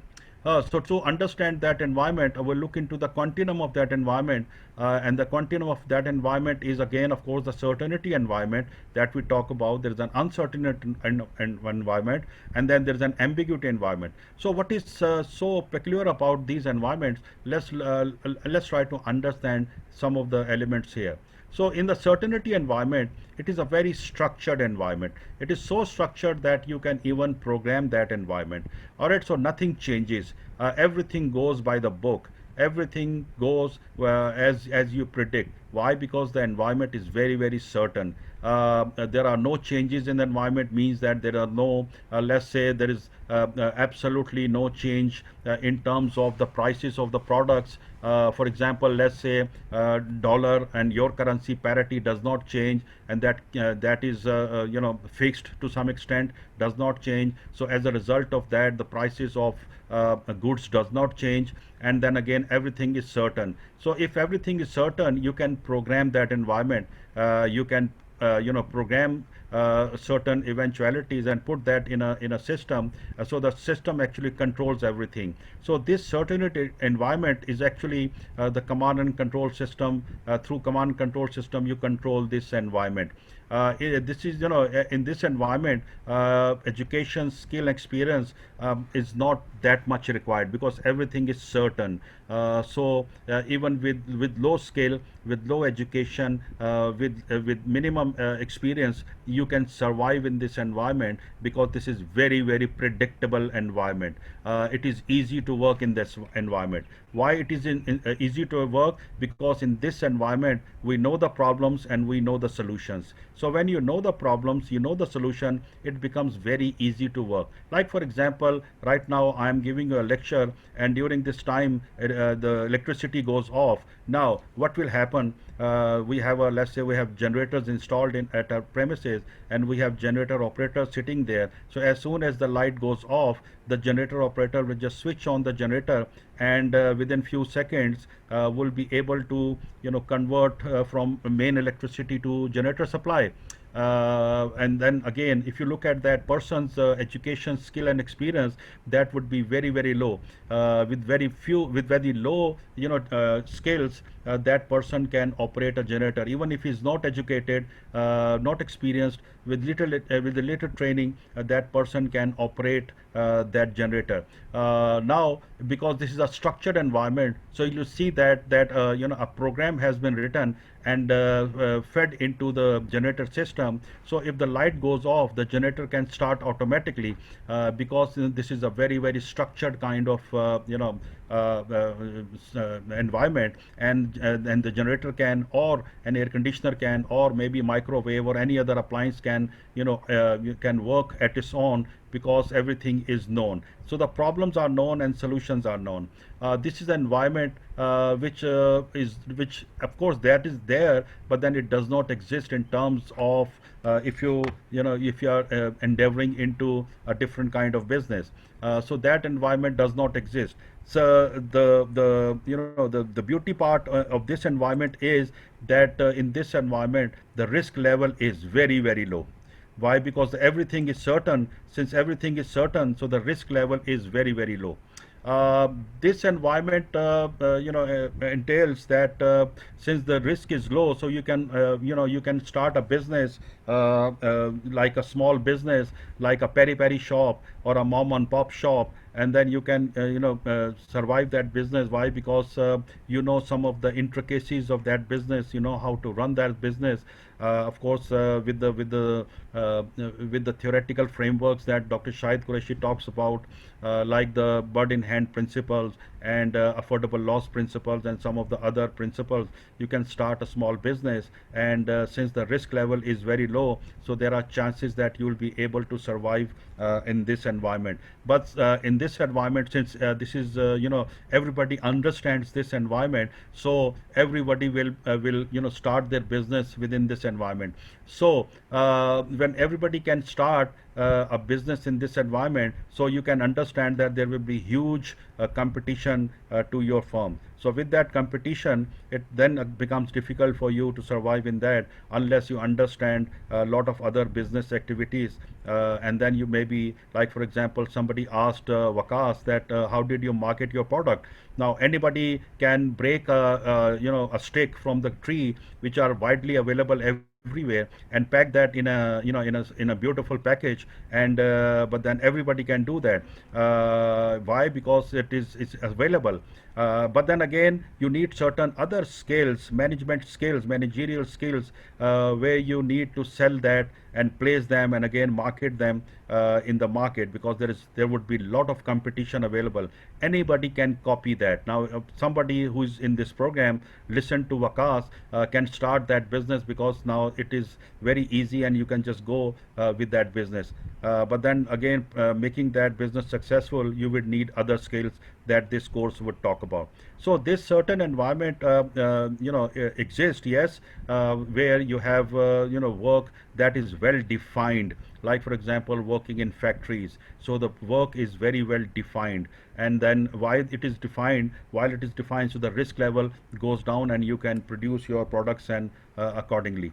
But then that environment does not exist anymore. Why? Because the risk level keeps on increasing. So we enter into an environment which is known as an uncertain environment, and this uncertain environment becomes uncertain because the risk level goes up. Now to mitigate that risk is very, very difficult.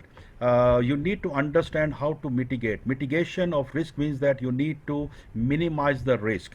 Minimize the risk. You cannot eliminate the risk, but then you need to minimize the risk. This is area where you know the problem, but then again you don't know the solutions here. So at times you understand that, let's say you have a product and that is you are not able to sell that product, so you know the problem, but the solutions are unknown. How would you market your product? How would you make your product available to your accessible to your customers? How would you make your product of a high quality product so that people would like to buy your product at affordable price? And of course, there are a lot of other things that you need to understand. And this an uncertain environment is difficult to ascertain because at the same time the risk level keeps on rising, and that makes the business very, very uncertain. And at times the failure rate of your businesses goes up. So most of the businesses die down. Why? Because of the uncertain environment, and people who start their business do not have solutions to some of the elements that are part of that business. So this is an area where you need to work, and that is why all these entrepreneurship programs started, and incubation centers started all over the world to minimize that risk. And when you start your business in a incubator like the one we have at IBA, so you'll get a lot of mentorship from experienced people. People come in, like for example Wakas and people like himself. They come to all into our incubation centers, into these entrepreneurship programs, and they give their experiences. They tell about their experiences, and people ask them the questions so that they can become more knowledgeable about making their business successful. So this is the uncertain environment which exists, and we have to work in this environment. In uncertainty, as I said, there will be more businesses that will fail. So working in this environment becomes very, very difficult.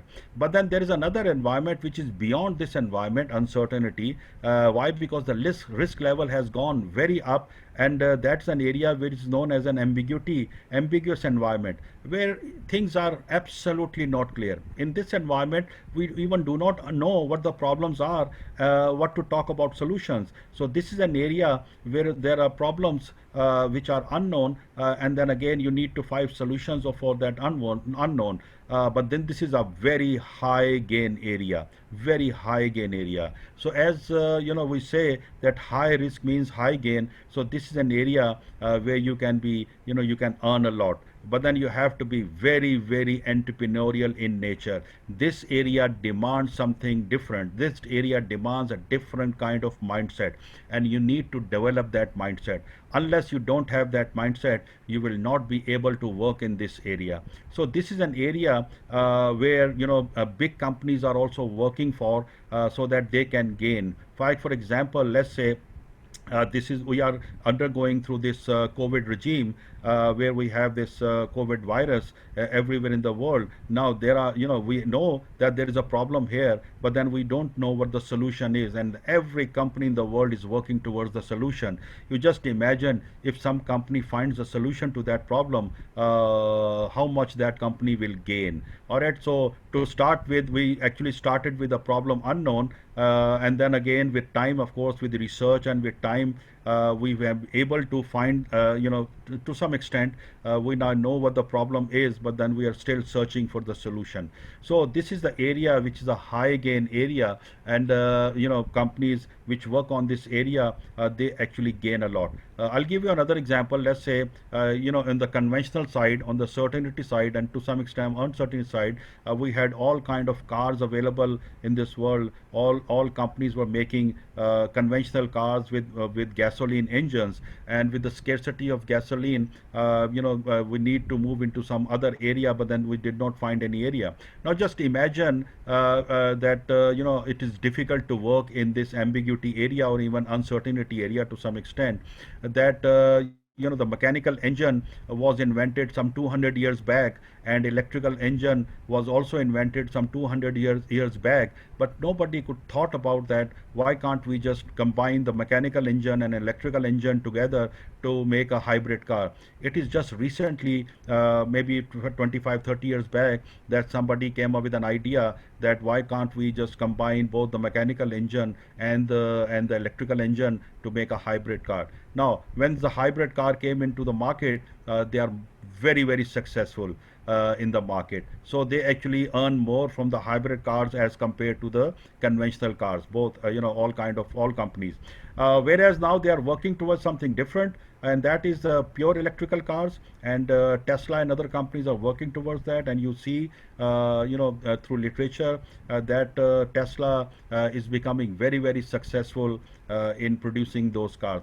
So this is the area that where we need to work, where competition does not exist. What exists in this area, problem unknown area, is ideas. So you need to come up with ideas, and this is the area which is a high gain area, and there is absolutely no competition in this area. So if somebody comes up with a with a great idea, they can leverage on that idea. People are waiting for those problems to be known, and then of course once you know the problem, solutions to be provided. So if you work in this area, like in the certainty area, small mom and pop shops, peri shops, they work in this area. Managers work in this certainty area. Managers cannot just work outside of this area, outside the certainty area, to some extent uncertain area where you can mitigate risk and you can make things happen. Whereas in this uncertainty and ambiguity area, you need to have that leadership and entrepreneurship. Unless you don't have the skills of leadership and entrepreneurship, you will never be able to work in this area, whether you start that business at your own, or maybe any other company starts works on a new idea and start a new product there. So if you look at the characteristics or the competencies of people, so in the certain area, you'll find that they are rational, they are consultant, they are consulting, they are persistent, they are problem solving, tough-minded, analytical, structured, deliberated, authoritative, stabilizing, and they use their position power to control things. So you see that conventional businesses and conventional people, managers, they have a different kind of mindset. If you look into these aspects, if you look into these characteristics, characteristics, you'll find that this is based on rationality. This is based on logic. So if something is not based on rationality and logic, they will not be able to work. That is why this is the structured area where you know what the problem is and you know what the solution is. So conventionally people work in this area. So if you start your own business and you think that you are working in this area, you'll find a lot of competition there. So the chances of failure are very, very high. You need to think in some different ways. You need to come up with some different ideas. So in terms of entrepreneur, in terms of leader, you'll find different kind of characteristics in yourself. And what is that? That relates to vision, that relates to your passion. You need to be very, very creative. So once you are creative, you need to be experimentative. You need to be flexible, inspiring, innovative, courageous. Why courageous? Because you need to take tough decisions. You need to be imaginative. You need to think out of the box. And once you are imaginative and creative, you need to carry out experiments. And when you carry out experiments, so you need, you know that, the failure might be on a higher side. But then since you are very courageous, you take that risk and you keep on doing whatever you want to do. All right, so this is a different kind of mindset, a different kind of a person who is an entrepreneur and a leader. So that is the reason why we talk about entrepreneurship and we talk about leadership, because that is an area where there is very high gain and there are very few people who can work in this area. Studies have shown that about 93% of the population, they are actually rational in nature and they are logical in nature. Unless there is no rationality behind any idea or there is no logic behind this idea, you will not be able to work in that domain. Whereas there are very few people who are actually entrepreneurial in nature, who have that vision to translate their vision into reality, and then that actually makes the difference. I just thought of an example, like for example, Switzerland, one of the most advanced nation in the world. 25-30 years back, 99.9% of the watches were made in Switzerland. And now if you see, 99.9% watches are made outside Switzerland. So if you analyze this situation, what happened? During this 25-30 years, that the entire production of Swiss watches have gone out of Switzerland. Thousands and thousands of companies were making watches in Switzerland, which were Swiss made. But now you see that all those watches are made outside Switzerland. They are made in Taiwan or China or maybe Singapore or even India. But then again, that has gone out of Switzerland. So can somebody tell me why this happened?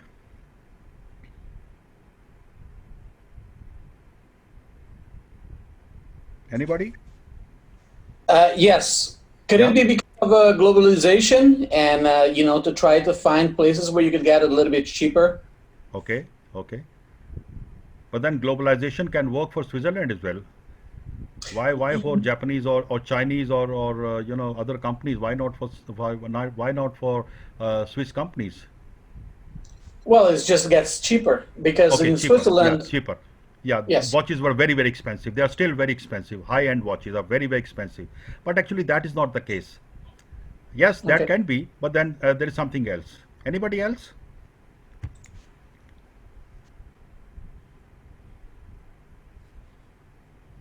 No idea? Maybe because they found better alternatives to making the same product. Absolutely. But with Yes. Actually, they found a better alternative. And if you, as I said, you can scan that through pest analysis. And one of the component of pest analysis was technology. So the better idea was that they can come up with a new technology. So what happened was that Swiss watches were all mechanical in nature. They were made with gears and with you have to wind that, and then that watches used to work. But then with technology, when we had this quartz technology, so watches were made electronically.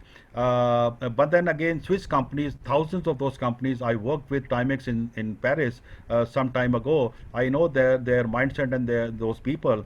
So when technology was invented and watches were made through that technology, what is known as quartz technology. If you look into your watch, you'll find a name there, a quartz technology. Quartz is a crystal which vibrates. When you give current to that crystal, it vibrates, and they are very accurate watches. But then they are electronically made. So the Swiss companies, they said that we will never make electronic watches. Switzerland is known for mechanical watches, and they will not make electronic watches. So the electronic technology went outside Switzerland. It went to China, it went to Japan, it went to other countries, and they started producing cheap watches, whereas the high-end mechanical watches, they were just remained there. So they only produce 0.01% of the entire world watches in Switzerland now. But then again, one person stood up. All right, he said that he came up with what we call the mission and the vision and the value system. So he came up with an idea, he came up with a vision, and then he said that I'll make watches in Switzerland. It will be called, of course, it will be Swiss made. Number two, I'll make them mechanical. Still, he did not think of making electronic watches as their mindset goes. He said that I'll make watches, mechanical watches, and then that would be cheapest in the world. Now, with that idea that made in Switzerland, mechanical in nature, cheapest in the world, he went to the banks, and he asked the banks to give him money, to give him around $600 million so that he can work on that idea. Now, this is Switzerland. Switzerland is one of the most richest nation in the world, with the banks with huge amount of money available for new ideas.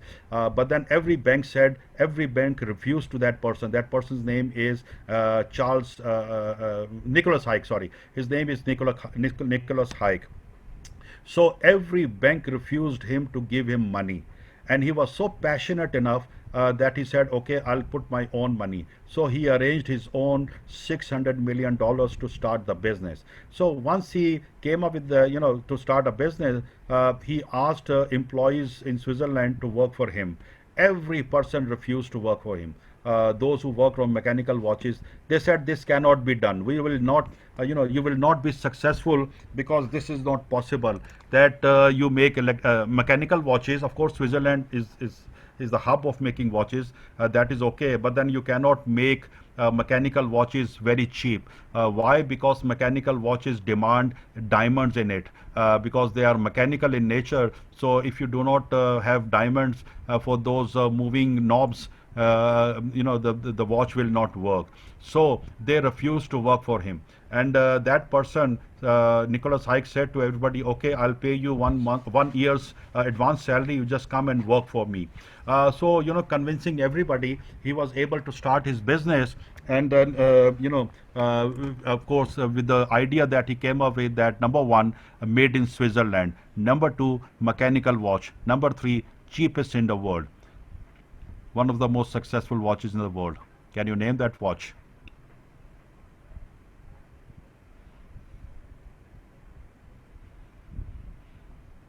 Anybody? Which is that watch? Made in Switzerland, mechanical, cheapest Swiss, in the world. I'll take a guess. One of the top-notch watch in the world. Sorry? Swiss? Sorry, come again? Swiss? No. Patek Philippe is very expensive. No. What was the other response? Sorry? I said Swiss watches. Yeah, Swiss watches, but which one? Isn't it the brand? What is the brand name of that watch? Swiss or Switched? Something like that, isn't it? Yeah, absolutely. Yeah, you're very near. It is known as Swatch. So Swatch has become one of the best watches in the world. People wait for that watch like iPhone. They wait for weeks and weeks to get that watch, and those watches have become classical watches. So just the reason why I'm saying this is that entrepreneurs and leaders, they have great ideas, they have vision, they have passion, they have a lot of courage. So unless you don't have those characteristics, you will not be able to work in this area. You need to be very passionate passionate about certain things. So only then you will be able to work in in this area. Now, the other domain of entrepreneurial leadership also talks about developing others as well, developing people who live in very marginalized areas, those who have absolutely no access to anything. So if you work with them, making them leaders and making them entrepreneurs, that is the most challenging thing that one can do. All right. So moving ahead after going through this little presentation, now if you look at the characteristics of entrepreneurs and leaders, you'll find lot of resemblance, lot of similarity between the two. Things like, for example, they can motivate people. That happens in both entrepreneurship and leadership. They are very achievement oriented. As I said about Nicholas Hayek, they are very creative. They are very flexible. They are very passionate. They are patient. They are persistent. They are risk takers. They are visionary. And at the same time, there are certain other elements in leadership like, for example, they are very strategic thinker. They are very charismatic. They are honest and sound. They are able to communicate and listen, trustworthy, able to work with others. So you'll find a lot of characteristics that you need to develop into yourself so that you can become an entrepreneur and a leader together. So having said that, you need to have other competencies as well for being successful as a leader and as entrepreneur. And I'll just quote you one one theory there, and this is presented by Zenger et al. In 2012 after going through a number of different studies and surveys and bringing them together various kind of competencies. So what he says according to this research, that number one competency that you need to have is focus on results, establish stretch goals, and of course you need to take initiative. That is again fundamental to entrepreneurship and leadership, that you stretch your goals, you take initiative, you start something. Just do not keep on thinking and thinking. You need to be initiative oriented. You just start something where you have that a great kind of idea within yourself. So at the same time, having that focus on results, you need to have some capabilities into yourself, and those capabilities are of course your expertise in that domain, in that area. You need to be analytical in nature, and of course you need to develop yourself. Unless that your own development is not there, you will not be able to succeed. So that's the competency number 2 according to this research. Competency number 3 is you need to have that change perspective in yourself, that strategic perspective in yourself. You need to be champion of change. You need to think outside the box. You need to come up with new ideas, the problems unknown. You need to keep on identifying the problems which are unknown, and then again keep on working, and you keep on working on the solutions. So that is what the leading change is all about, and the change is not new in this world. The best example, the best quote on change management is, the only constant in this world is change. Can somebody tell me when this phrase was coined, and who did that? So that you understand, this is not a new phenomena. This is a very old phenomena. So the change phenomena is not new. That has been there. And the first person who said about that the only constant in this world is change was Heraclitus, 500 BC. So even at that time there was that understanding that we need to keep on changing our perspective. So once you say that we need to change, what do you need to change?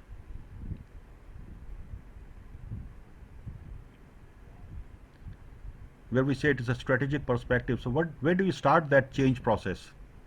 Our own perspective? Yeah, your own perspective. So your thinking is more important. So you start with your thinking. That is what the change is all about, that you think about something new, you keep on thinking about something different with new ideas, and then with that new ideas you try to bring solutions to those ideas. So that is again a very important competency in entrepreneurship and leadership. But again, if you work in that area, like I said before, if you need to work in the ambiguous uncertainty and ambiguity area, how would you deal with people and deal with systems and processes? There you need to have some other competencies, and these competencies are very, very important. And the most important competencies are your communication skills, your motivation skills. Relationship building is one of the key area here. Relationship building is one of the key area here. I'll keep on repeating that because that is the one of the most important area that you keep on building relationships. We believe in competition. Yes, Japanese say competition is good, but then over and above competition, you need to build that relationships. People need to come together and they should share their ideas. They should share their resources. Only then you will be able to, leverage in that uncertainty and ambiguous area. You need to develop others. You need to collaborate and foster teamwork. That is the only way to work in that area. And all these skills are required by entrepreneurs and leaders. That is the reason why the entire world is now moving towards leadership and entrepreneurship. As Dr. Shahid Qureshi said, that we are the entire MBA and BBA program that doesn't teach about these things, that they try to keep people in a certain area. We train people in the certainty area. We give them big theories, and we train them according to those theories, which are good. I'm not saying that is bad, but you need to learn those theories as well. But then again, their mindset is confined to that area only. They become part of the status quo. They do not want to change, because change means, again, there is a lot of risk available, and at times people are risk averse. Like for example, Pakistan, studies show that, Hofstadter studies and other studies show that Pakistanis are risk averse nation. So once you are risk averse nation, you will never encourage change. You will never encourage area uncertainty and ambiguity area to work in that area. We like to remain in our comfort zone. We like to remain in the certainty area where our mind works very well, but our mind does not work in the uncertainty and ambiguity area. So we need to come out of that mindset. This is what is known as out of the box, that we need to break our own thinking processes, and we need to move towards that, so that we have new ideas. We can work on those ideas where of course there is a lot of risk, but then again that is the high gain area.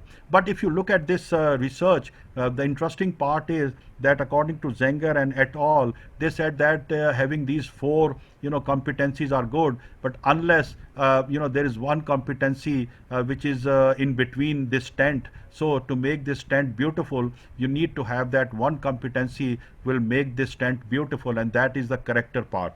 And according to this research, you need to display honesty and integrity. Unless you don't have that character, you will never be able to become the great leader in the world or entrepreneur in the world, unless you show that character. So the important thing about all those competencies are absolutely okay, but one thing that stands out is the honesty and integrity that you need to show to people. So you need to be on high moral ground. So according to Gary Hart, if you read that book, 100 Personalities of the World, and at the same time, we Muslims believe that the most important leader that was and is and will remain always be that we say is our Prophet Muhammad sallallahu alaihi wasallam. He was an entrepreneur. He was a great leader, and he changed the entire world. And you just see that there are thousands and millions and billions of followers that is influenced by that one person, and that is the reason why Gary Hart made him number one personality in the world.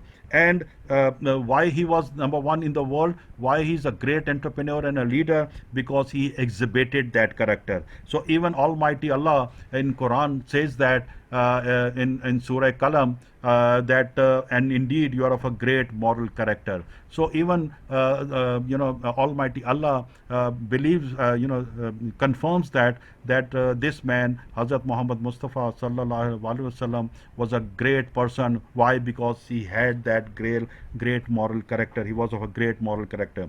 So if you read literature on entrepreneurship and of course leadership, all contemporary leadership goes to one area, and that talks about the character of people, that you need to have high character. So you'll find literature talking about ethical leadership and standing on high moral ground and things like that. So this is what the entire domain of leadership and entrepreneurship is, that if you have that character, if you have those competencies, you can become very successful in the world. Okay, now having gone through the literature, let me give you an example what we did after, of course, following those principles. I worked in an area which is known as Tharparkar. Tharparkar is situated in Sindh province in Pakistan, southern area of Pakistan. It is one of the most deprived area in Pakistan, and of course in the world as well, where the earning is less than $1, somewhere around $1 a day. Very impoverished and very poorest of the poorest people live in that area. We thought of working in that area. Why we thought of working in that area? Because every day we listened that 4 to 5 children, infants die there. So the child mortality rate and the female mortality rate is very high, one of the highest in the world in this area. So we were very depressed when we hear these news that every day 4 to 5 children die. So we thought of working in that area. So I started researching what is the reason of their deaths. So of course I'm not a medical doctor, so could not look into the medical side. But then once we started understanding the situation there, why these children die, they die because they are malnutritioned. They are premature births. Why they are malnutritioned and premature births? Because their mother are malnutritioned and their mothers do not get food to eat. And why they do not get food to eat? Because they are very poor. And because of their no livelihood in that area, these women are very poor, and they do not have things to they don't have food to eat. And because they are malnutritioned, so they give birth to children, to infants, those who cannot survive a month or a week. So we started working on that area, that how can we improve the livelihood of those women, especially women living in that area. And so what we did, we started with a small program. We designed a 5-day program so that we can teach them how to do business. They actually are very hardworking, and they produce one of the finest handicrafts in Pakistan and in world. But then again, they cannot sell. They don't know how to sell. So we started, with a small program, a 5-day program, focusing on entrepreneurial mindset development and growth. That was the key, how to develop that mindset. And then we looked into, we taught them about operations, quality, inventory management, 1 day on marketing and soft skills. We taught them how to cost their product, pricing and record keeping. And then again, we worked on digital awareness. We taught them how to take pictures and upload that on various websites. We're still working on that area. So this is the program that we talked about, delivered there, with various activities and with various kind of teachings to them. Of course, since they are a very illiterate person, hardly the literacy rate there is 1%, 2%, and even among women that is very low in the entire world. So they cannot be taught, or they cannot read. So we had to conduct our trainings in some other way, with more activity based trainings. So we included a lot of activities in our training program, and we worked on those training programs. So day one, day two, we looked into the production side. We taught them, how to make their products of high quality, and things like that. Cleanliness was a great issue. Production was a great issue. So there were a lot of issues, and we through all these activities we were able to teach them some aspects of production side. And of course, with all these activities we try to teach them some marketing aspects. So how to make things that are required by people. Yes, they have a lot of skills in developing those products, but then those products are not bought by people, especially in the urban area. So since people do not buy those products, especially in the urban area, or the urban women do not like their products, so their livelihood then becomes very, very low. Nobody wants to buy their products. So we taught them how to design those products, how to use different colors. Why? Because they used to have very fast and strong colors. At times, these colors do not are not accepted or are not liked in the urban area. So we tried to teach them that you need to come up with different different colors, so that and then of course with different combinations, so that those products would be bought by urban women and urban households. On day 4, we taught them about various business activities, and then costing, how to cost their product, how to price their product, so that they can work on the pricing. At times they ask for a huge price, where people do not buy their products because they don't know how to actually price their products. So we taught them about pricing the products. And then again, we thought, because as I said, that Tharparkar area is very far from Karachi, from urban areas, from urban cities. That area is about 600 to 700 kilometers away, so it is very difficult for people to go there. So what we thought, that to market their products, why not go digital? So we taught them how to, we gave them mobile phones, and we taught them how to take pictures and upload that on website. We're still working on those websites. We're still working with them. There are a lot of glitches because of internet issues, because of other connectivity issues. So we are still facing those issues, and we're trying to overcome that issues. But then again, we actually taught them. We gave them SIMs, mobile SIMs, so that they can work on that digital connectivity. And then this is how we were able to convince them. Now this is an area, this is some of the snapshots, some of the pictures there in that area. You see in the first picture, I'm giving a lecture to them about changing mindset and about entrepreneurship, and of course to some extent leadership. And then we hired a woman who was local, so that she can teach them in local language, in the local dialect. We actually trained this woman, so on all these aspects of training. And then she was able to impart that training in that, but in those areas. So we had to go to their villages, because these women are not allowed to go out of their houses. They cannot talk to men, because of the cultural cultural reasons. They are not allowed to go out of their houses. They are not allowed to talk to men. They are even not allowed to, this is very difficult to take pictures. You see that every woman is covered. So if you take pictures, then it becomes very difficult for them to survive in that area. But again, we were able to penetrate in some of the villages, very far-flung areas, where there were no light, there was no access to roads. But then again, we still managed to go to that area. And these are the people who are 99.9% predominantly Hindus. This is a Hindu population. There are very few Muslims there. These are all Hindu families living in that area. So in spite of that, their cultural impediments are very high. They are not allowed to go out of their houses. So teaching them was a very difficult task, but again we were able to penetrate and we were able to convince them to get these trainings. So we were able to give this 5-day teaching to almost 500 women artisans of Tharparkar.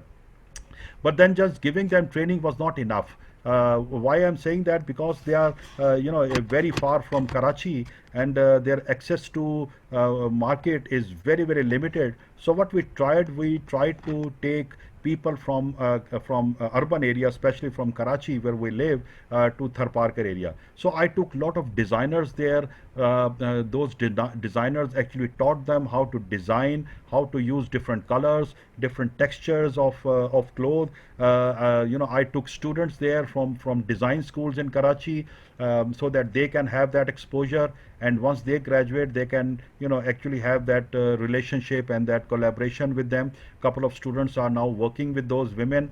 So I took a lot of students there, I took a lot of designers there, and then again we also tried to take them out of their area, so that they can go and visit urban areas, urban centers, so that they understand what kind of colors, what kind of designs, and what kind of texture of clothes they should use, so that they can make their products marketable, and so that urban women they actually like their products and they buy their product. So that was the most difficult part, to take them out of their region.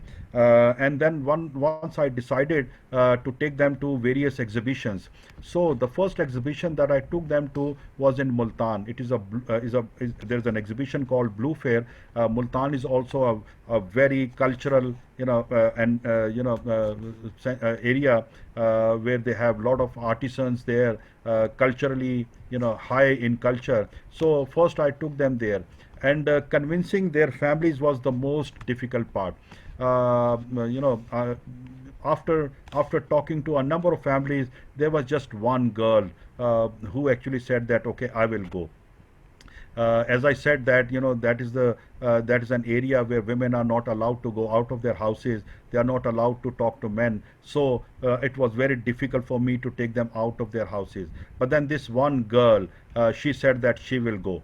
You always find somebody who's rebellious in nature, who's always a rebellion. So if you find one rebellion, then you can of course work through that. So the first the exhibition that I took them to, Multan and Lahore, there was just one girl, and with that one girl, her family and other family members and other women of her family, they also agreed to go. So I was able to take 7 women from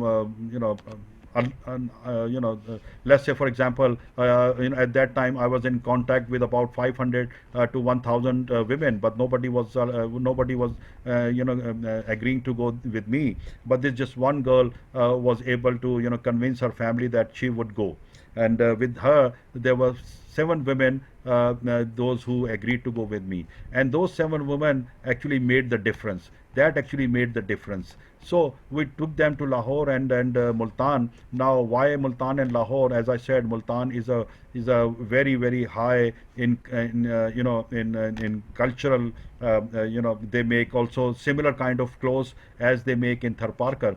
So they were able to see those those handicrafts in an urban setting. And then I took them to Lahore. Why I took them to Lahore? Because Lahore is a fashion capital of Pakistan.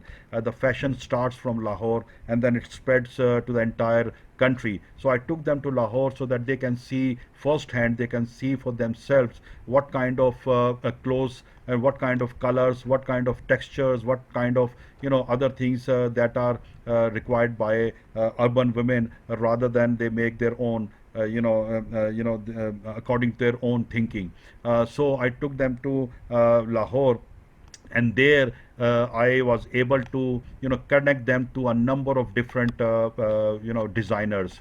As I work with all chambers of Pakistan, women chambers, especially women chambers in Pakistan. So I know all women in various chambers. So I was able to connect them. Now that connection, that collaboration, that relationship development is very, very important. So I took them and I connected them with the kind of haute couture designers in especially in Lahore and Multan. And as you see, those women actually trained them. Those women actually took them to various areas, and they explained them what kind of colors and what kind of designs they should bring into their products. So with that mentorship, with that training, with that exposure, they were able to make their products according to the market's requirement. And then again we exhibited in various exhibitions, and they were all in the media, everywhere. They were interviewed, they were talked about, and as you see in various pictures, that they are wearing their own traditional dresses. And that was I convinced them to make their to wear their own traditional dresses, so that people recognize them. So actually I introduced Tharparkar to the entire nation, and their products and whatever they produce there.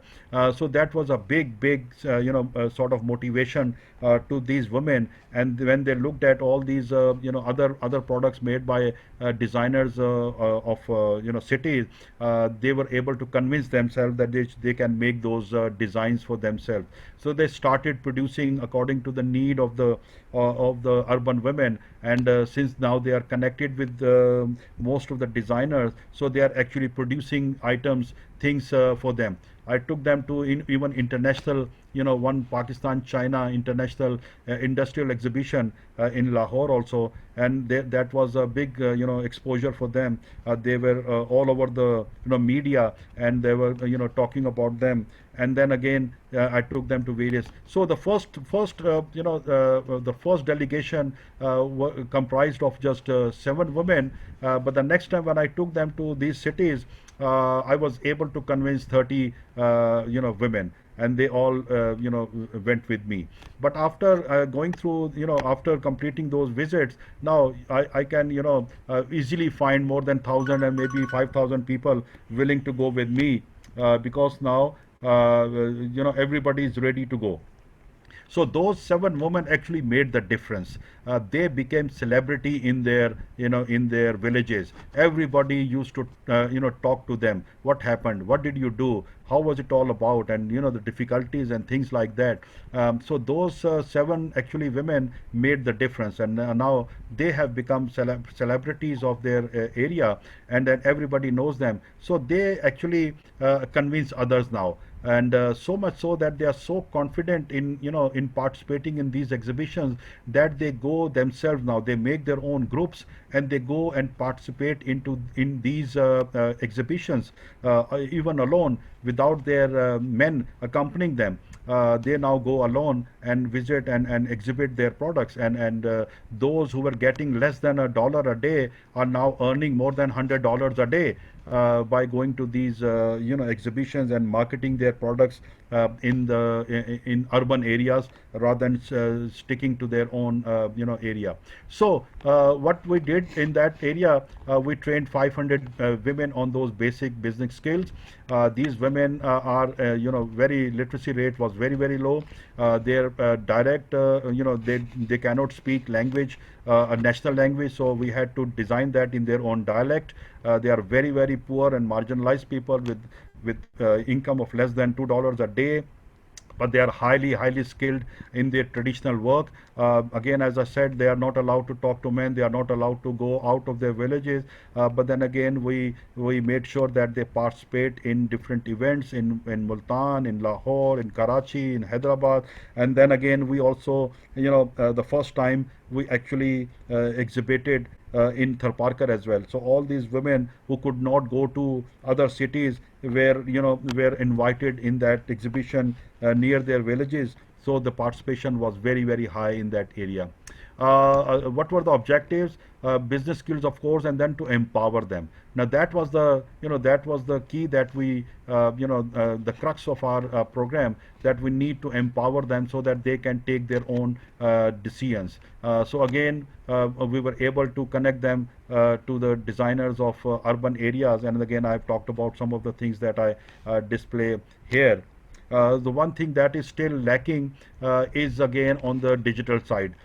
Because of the low penetration of internet in that area, so we have not been able to. We are still working on that area so that we can connect them through various e-commerce portals, so that they can exhibit and they can put their products on those e-portals, and then again once they put their products on that e-portal, and then you can understand the entire world the world will be at their doorstep, and their income will of course then be increased.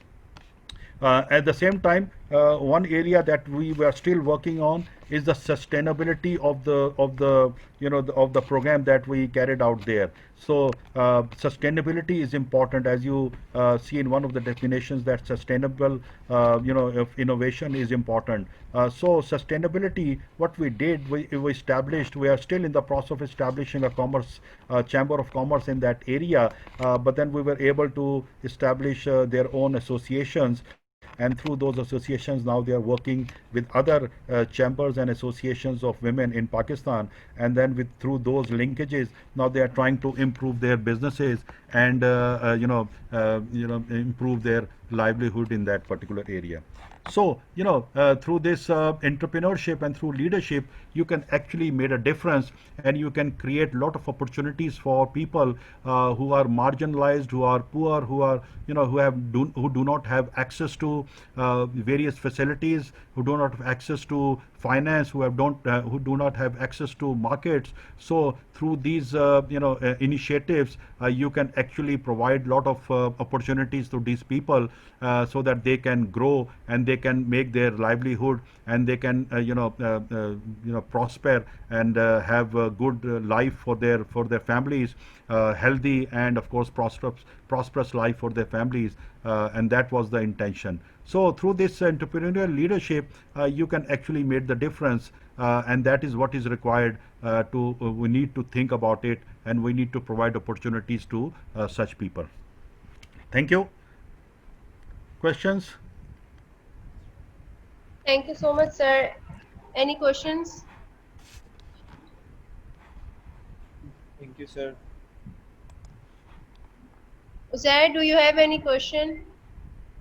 You ask a lot of questions, so. I had one, but it just vanished from my mind. Let me Oh, I'm think of sorry it to the. Yeah, for I'm a sorry. couple of minutes. Because I did not entertain Yeah. questions in between, so I'm sorry about that. No I worries, no normally worries. I normally don't do that. Yeah. I'll ask after a couple of minutes. I Yeah, have one. sure, I sure, have sure, one in my sure, mind. sure, sure. I still have 5 minutes to go. Sir, can you go through your slides once? Which one? Uh, the previous ones. Yeah. No, the initial ones. I guess Initial it was. ones. Okay. Yeah.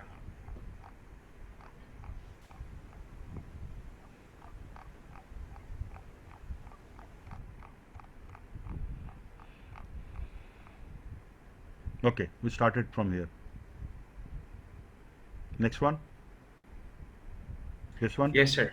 Yes, Yeah. sir. Okay. Okay. Just go through them. I'll have it in my Okay. mind. Okay. So probably this was the first slide, and then this is the second one, and then a big fish and a small fish, and then the pastel analysis. Any question on this? Because I did not go through this, no. Okay. And So then can you elaborate a little on the pestle Yeah, which one? analysis? It's a little ambiguous, the concept of it. All right, the pastel, it gives you some guidance. How would you understand the environment? So it talks about political environment. You need to look into government policies, corruption, tax policies, labor laws, and other trade, restrictions and things like that. So you look into the political side. You look into the economic side, economic growth, exchange rates, interest rates, inflation rates, unemployment rates, and that would determine the economic situation of a country. Then you look into the social side, which has become very, very important because of this social media, access to everybody. But at the same time, let's say, for example, Pakistan is now, the number, in terms of population, we are the sixth nation in the world. The population is growing at a faster rate. So if the population is growing, which means that you will have more, people to buy products. So the market is now expanding because of the unemployment rates going down. You need to understand that even though the market is growing, but then because the people do not have a disposable income available to them, so they will not be able to buy your product. At the same time, socially now people think in a different way. For example, Wakas was telling you, making products that are organic in nature. So people are shifting towards organic products.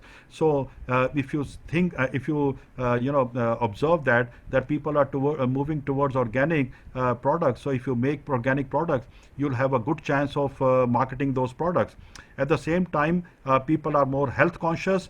So again, they are using they are using organic products, and they are using products which are health related, which have more proteins and carbohydrates and things like that. People try to go through that as well. At the same time, because of their health issues, they are more diet conscious. If you make products according to their lifestyle, you will be able to sell them.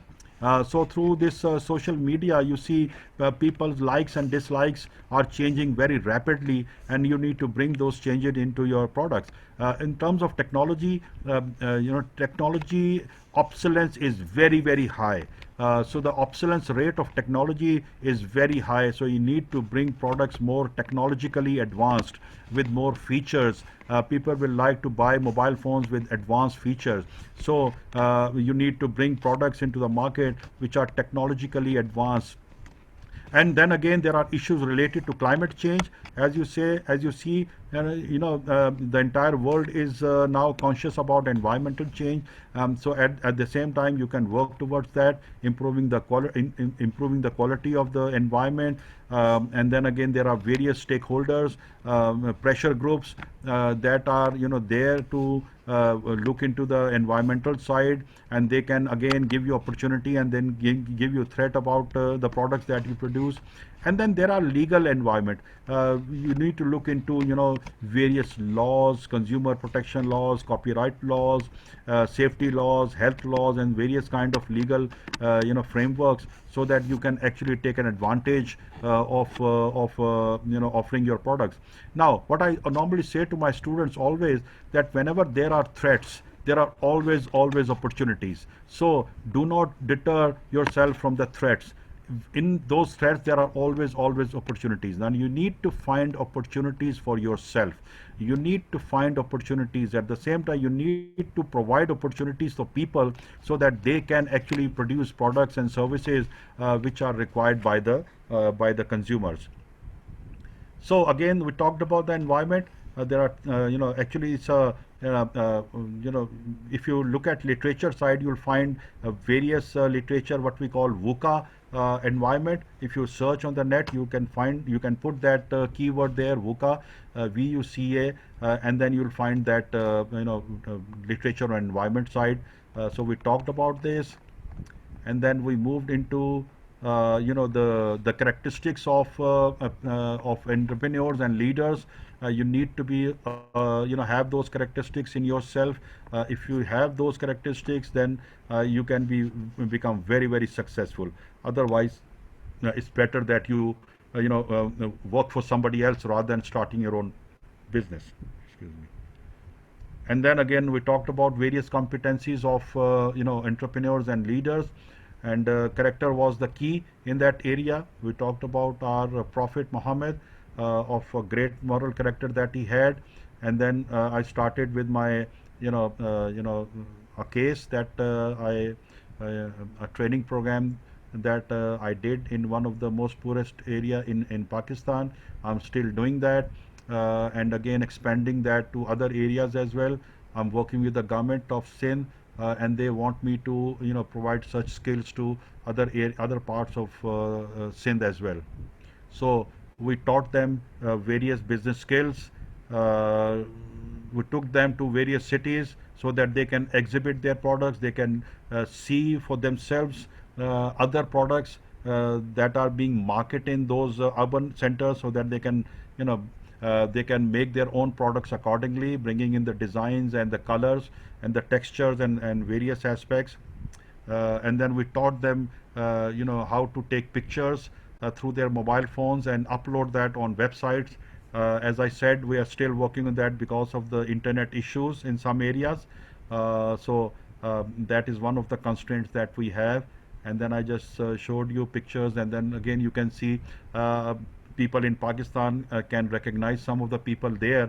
There are celebrities, there are people from government sector, there are people from, let's say, in this in this picture you see, these are some political figures in Pakistan, and this gentleman down here with three pictures is the ambassador of European Union in Pakistan. He also came and visited our stall, so I introduced him about Thar Parker. I told him about the background of the women and their work. So again, they were all over the media, Voice of America, local channels. They all wanted to know and tell their audiences about these people, their products. So that is what I said in my presentation. So I hope you Yes, sir. recall your Sir. question. Yeah. May I? May I go Yeah, ahead? please. Yeah, please. Yeah, sir. The thing is that in start you talked about the lacking the entrepreneurship skills that aren't taught in BBA and MBA courses. Now there are two questions in regard to this. I've seen the way Dr. Shahid Qureshi works; it's amazing. Now I'm asking about you. What is the reason you think of this? Why is this lacking over there in BBA and MBA courses? Number one thing, and number Okay. two, what solutions can you think of to eradicate these lackings and these deficiencies? Okay. And Thank you what? for asking. Okay. Thank you for asking that question. Now, in entire Pakistan, especially in Pakistan, of course, the entire curriculum of BBA and MBA is controlled by Higher Education Commission. So we have to follow a framework given by Higher Education Commission. So that framework, does not allow us to, go for things like, other courses that we want to have in our programs. At the same time, we are focused on corporate sector. The entire paradigm of our BBA and MBA program, actually not only at IBA, but the entire business schools in Pakistan, they focus on corporate requirements, corporate needs. So we bring corporate needs into our program, and accordingly we design our programs for the corporate need. Now, since entrepreneurship is a different ball game, we have not been able to put those courses into our program. But what we did at IBA, we started different programs. So actually, we started a program, an undergrad program in entrepreneurship, and Dr. Shahid Qureshi knows it very well. He started that program. So we still have that program. Not to that extent, but then we still offer courses in entrepreneurship, and we established its Center for Entrepreneurial Development to work towards this, towards this area. So at the same time now, why we have not been able to actually, promote entrepreneurship in our country, there are various aspects and there are various reasons for that. The most important reason, which I think, is the cultural reasons. We do not, as I said, various international studies have shown that Pakistanis are risk averse nation. So if you are risk averse nation, you'll never take risk. entrepreneurship demands risk-taking tendency, and since you do not have that capacity to take risk, the propensity to take risk is very, very low, so people do not endeavor into entrepreneurship. And at the same time, since our youth are driven by their parents, and the parents demand that they go into areas where they feel that there is absolutely no risk. Like for example, if I'm an engineer, I'll make sure that my my children become engineers because I'm very comfortable in that area. If I'm a doctor, I'll make sure that my children become doctor. If I'm a military guy, I'll make sure that my children go into military. So even we do not take risk that my child can move into some other domain, or maybe he can start his own or her own business.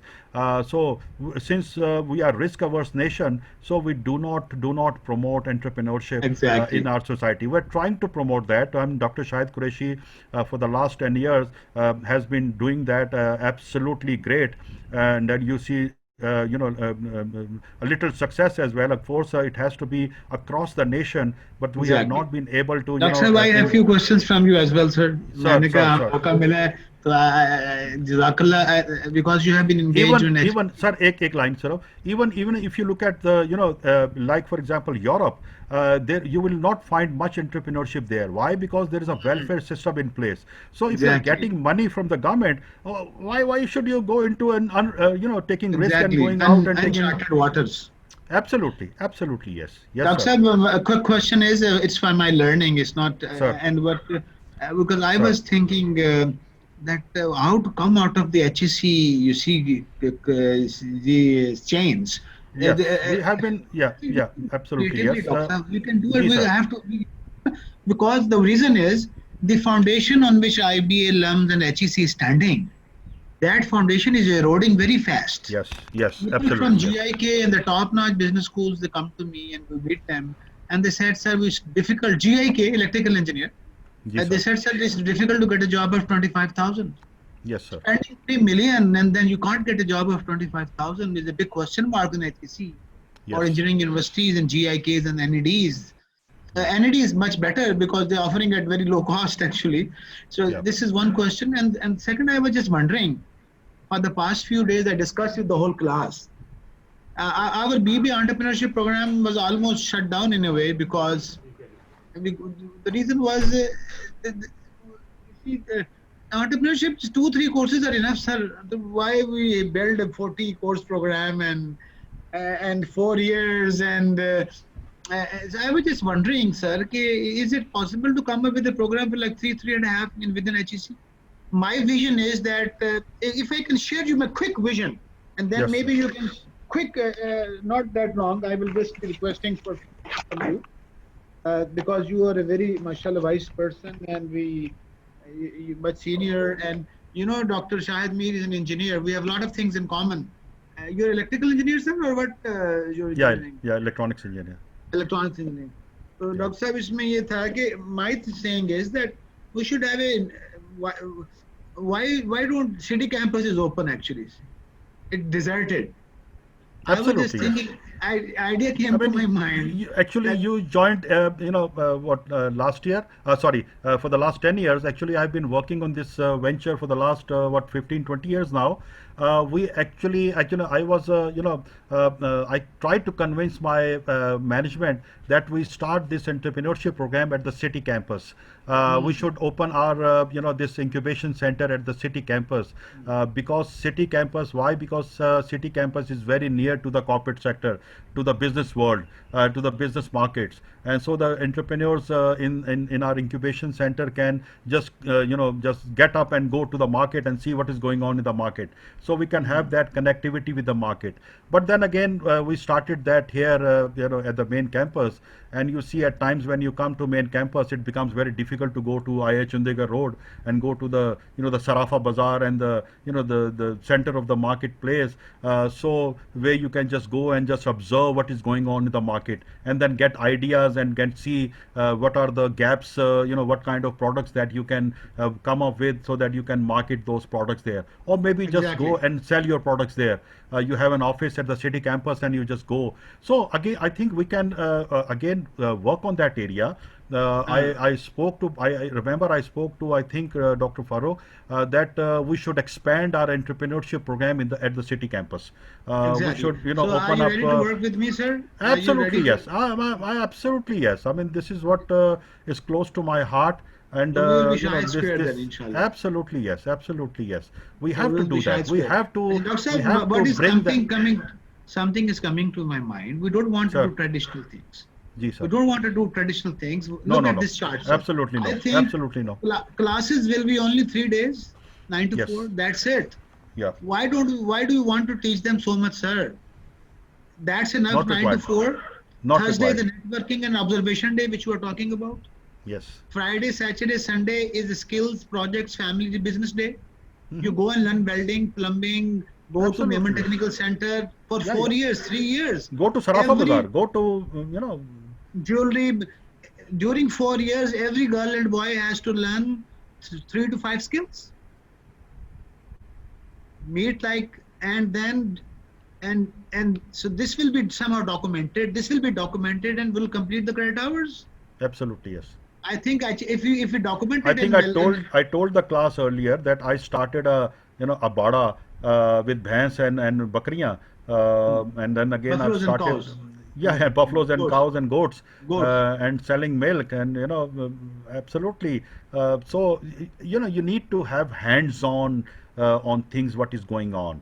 You Dr. just Saab, can't what sit in the my class. You feeling just is- can't sit in the class and learn about entrepreneurship. Like I said, you cannot learn swimming in class. You have to dive in the swimming pool.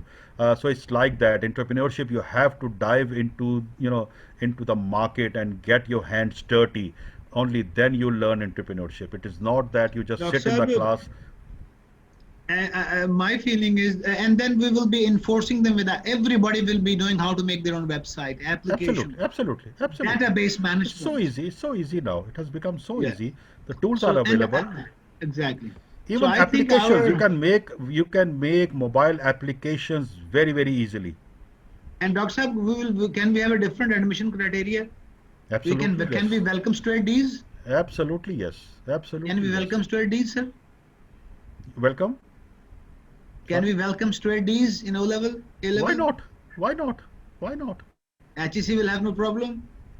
I mean that is one area that we need to work on. HEC does not HEC dictates that. Yes, there is a minimum criteria, but it does not dictate that you get the the top notchers So we can only. give more weightage to the interview, more weightage to interview. Absolutely. And experiments. देखिए मैंने and आपको skills. बताया I am also that didn't work out because that was in India.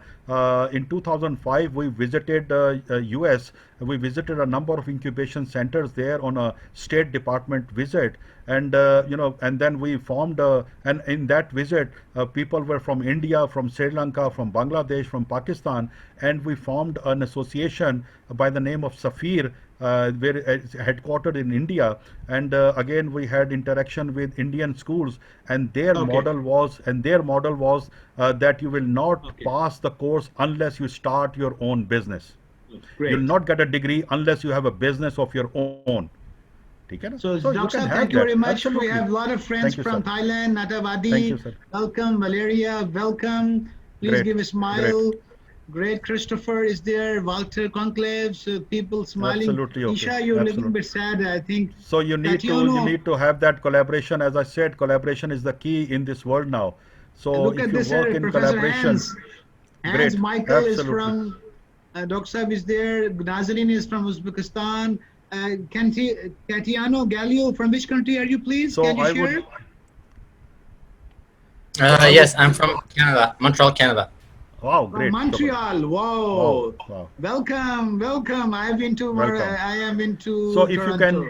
if you can share emails and WhatsApp number, maybe we can form a forum and share our Michelle, I ideas. can't see you. Michelle, Yes, Michelle actually, Becker. I am on the Yeah. I am on the WhatsApp group. Oh, great. Great. Michelle, welcome. Willkommen, Sie bitte. Willkommen, Sie bitte. Guten Morgen, Sie bitte. Hallo, yes. Guten Morgen, wie geht's? Es geht mir sehr gut und Ihnen? Oh, great. Super. Natavadi, how are you? Great to have you. Sabadika. So I Sabadika. learned from hands. So, Yeah. I spent 2 years in Bangkok. Yeah, I know that. And Walter Kampu is from Cup. United States. Walter, Kampu you're Cup. okay? You're fresh, charged up? Yes, I'm good. Thank you. Can you hear me? Yeah, Okay, great. yeah. Yes. So what a great, you see, गुलदस्ते को क्या कहते हैं? Bouquet of flowers. Bouquet of flowers, absolutely. Bouquet of Hans, you want to say entrepreneurs. something today? Good morning, something? I mean, it is a Hans great was- opportunity for everybody to work with each other because you are from different markets. You can absolutely, this is a great opportunity for everybody. Nayasha, So welcome. you have buyers Yeah. here, you have suppliers here, you have, everybody sitting here. Ebat Khurum, I seen you for the first time, I think, in the course. Are you in the course? Ebat Khurum, can you please come in No, sitting sir. position, please? Yes, No, sir, this late is- position में नहीं बैठते बेटा. हाँ. This Sir, is not a this is bedroom. not the This is first supposed time. to be a classroom. Relaxing. I never saw Uh, you in the course, yeah. Was he in the course? Valeria, from Sir. which country are you, Valeria? I am from Russia. Russia. Wow, great. Wow. Great. What a great country. What a great country. Aina is from Namibia, sir. Namibia is the neighboring country of South Africa. Yeah. So I over lived in to Sudan. Zarish. In my childhood, I lived in Sudan for about 3 years. Oh, So wow. Namibia, yeah. My father was in Sudan Airways. Zarish, over to you for the quick game before we finish today's session. And remember, Professor Tamara is going to come at 5:30 Pakistan time. And please do that exercise. Please, it will be not good that an American or any professor is coming and we are not prepared. Dr. Saab, an American professor, you see, said to me that I'm willing to teach for IBA Wow. if you teach me in exchange for me. So I'm doing a barter. We're having a Okay. barter. I'm Okay. teaching her class and she is teaching my class. Great. So she Zabardast. Collaboration. Collaboration is the and key. And Collaboration is the key. yesterday she told me that she's a very rich lady. She's a Jewish, Mashallah. but her daughter is working to make money and her son is working to make. Both of them are working at the age of 18, 20. Wow. The daughter is That's- doing cleaning job. That's the And quality so- of Jewish people. Exactly. So they have no shyness. So Absolutely. Zarish, not. over to you, please, for the game. My hands, Michael, do you want to talk something? Few words? Well, thank you very much for your lecture. And there is one interesting finding we just got from a research we are doing. If young people have their own money to fund their business, the business is less likely innovative. We expect that if you have own money, you're not depending on money of others, then you will be innovative. But in a regression analysis, there was no significance at all. If you are funded by your own money, that you become innovative, you become less likely innovative. The second one was government grants. So if the government is funding startups, the companies of youth, then we expected that this will help to be more innovative. And again, there was no significance to it. Oh. So to put this research into a bit like a pub talk, like in a pub, if you are a rich kid and you have enough money, you are less likely innovative. If the government gives you the money, you are less likely innovative. So obviously, there is a key which we just heard in your lecture. It's a question about developing character. And the other part when it comes to innovation, and I'm talking about Thailand, when it comes to innovation, we try to find out what are the predictors in Thailand for innovation. What are the predictors? And the only significant predictor for all Thailand was the networks. We couldn't find any other predictor for the dependent variable innovation than network. So I'm very thankful that Dr. Shahid Mir, that your research and your lecture focus on the key is one of the key columns are building character, and one key is building honesty, because only if you have credibility, trust, honesty, you can build networks. And by the way, this first research on innovation, on the factor of own money, we did in 10 countries in Asia Pacific with a sample size of more than 14,000. So we will look into this further on. We just presented the paper on 9 July. But what I'm saying is to the students here, it's so important to connect academia and practice. I'm a practitioner for 25 years, less than an academic. Yes, we need to bridge academic and practitioners, and we need to try to find out, to understand research. It's really important, and to listen to this variety. And to end up my comment here, I think it's a wonderful opportunity what IBA provide. IBA and a great team. There are more than 15 people behind to make this possible. And it's a lot of work to get these sessions together, 37 sessions with more than 10 international speakers from more than 10 different international countries from around the globe. This is the future in getting connected also when it comes to lecturers. So I really want to empower all the students from Stanford and from IBA and from the other countries abroad to take these opportunities. Last but not least, some universities, and I would say most of them, think, well, we wait until we are back to normal. And they think this will be the situation as before.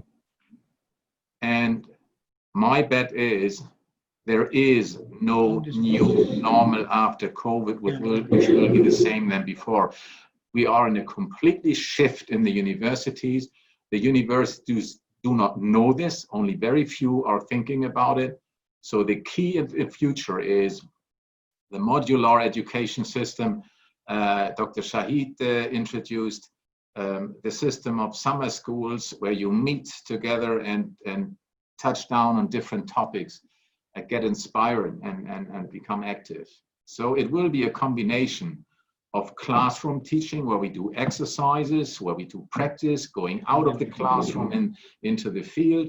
There will be, I assume, between 10 to 40% online opportunities like this. So we need to get used to it. We need to adapt to this. We are not used to it. So what is in there for me? And I want really to inspire each of you guys. Do not judge when you listen to anything. Do not judge. This is not good for me. Oh, I'm bored.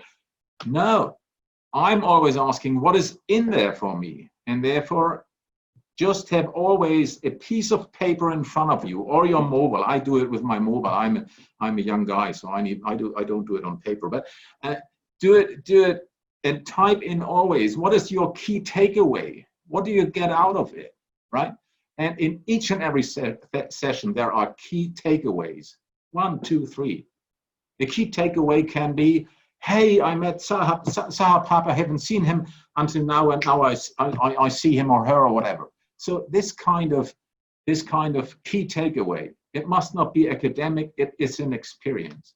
And guys, I'm proud of you. I'm really proud of you that you take these opportunities, all of you who are there, and carry on. And there are some more days to go. And also, please have a look into IG, into Instagram.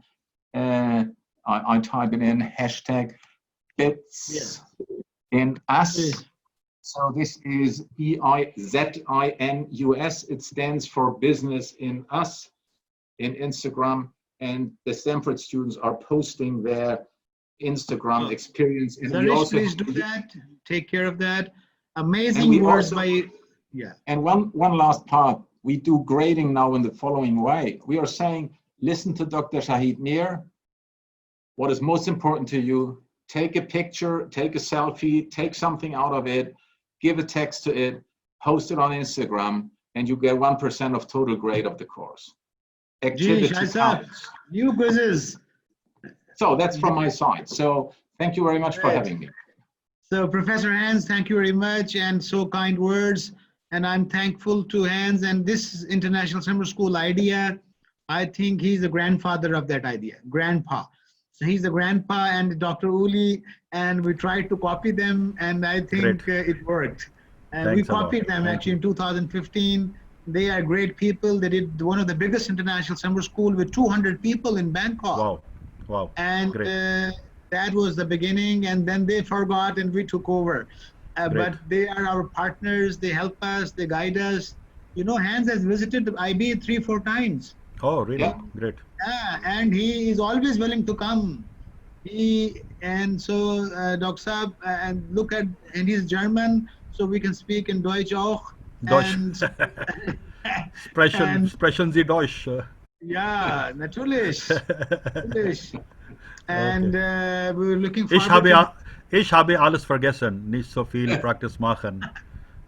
And so we have a lot of people in this course. Patricia, and we have, there was somebody, new person I saw, a lot of, so Zarish, over to you for a few minutes for the last thing. Zarish, over to you for there are a lot of games, Dr. Saab, a lot of games in this course. Simulations, games, and a lot of things are done. So our games team has arrived to do some games. And for a few minutes, and then we will be finishing. Yeah, so this game is, yeah. Okay, so this game is about the word search activity, and you guys must have done this during our childhood. So it's a really famous game, but this one is a little tricky. So you guys have just 5 minutes to search the words on this grid. Can you all see this? Yes. Make it full screen. Okay, yeah, perfect. Javeria, are you here? Yes. Yeah, okay, so you guys have to list the words on the chat box, and Javeria will tell us that which word is covered and which not. And then I'll show the answers in the next screen, in the next 5 minutes. There's some entrepreneurship words hidden in this puzzle. Let's see your intelligence, your creativity. You guys can write on the chat box. Write on the chat box and see what happens. Time starts now, yeah. Time starts now. Anfang. Aina. Causation. So can we have a marker? Can we have a marker? Whatever you see, Zarish, can you start marking? Do you know how to do that? Sir, I have to search the words then as quick as they are. Annotation. Where is the annotation? I don't know. Oh, just a minute.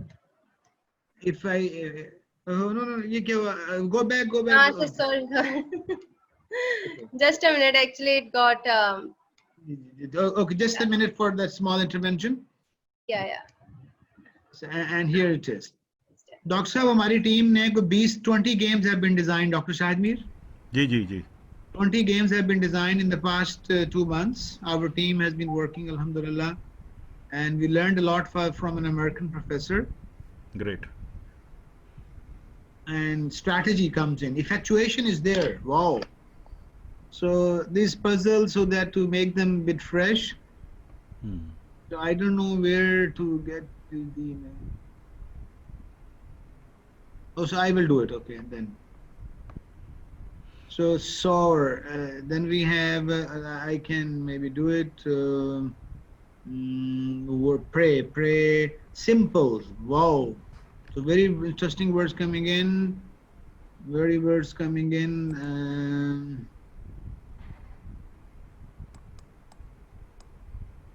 Effectuation. Where is effectuation?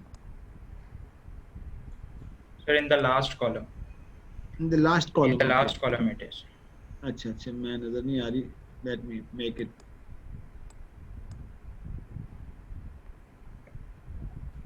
Sir, actually, when I'm touching the screen, the slide is like going forward. So. No problem. I will do it. Yeah, Inshallah. okay. In the last column. There's the yes. So this is. Yes, Can you the see last now? column. Can you see Yes, now? I can see. Yeah. This is effectuation. And tell me words. Keep on telling me where they are so that I can keep on highlighting them. Can somebody tell me any Javeria, other can word? you help? No, causation. Causation. It's Sir, causation. second raw causation, yeah. Yeah. What else? Sir, second last row में innovate. Innovate, yes, innovate.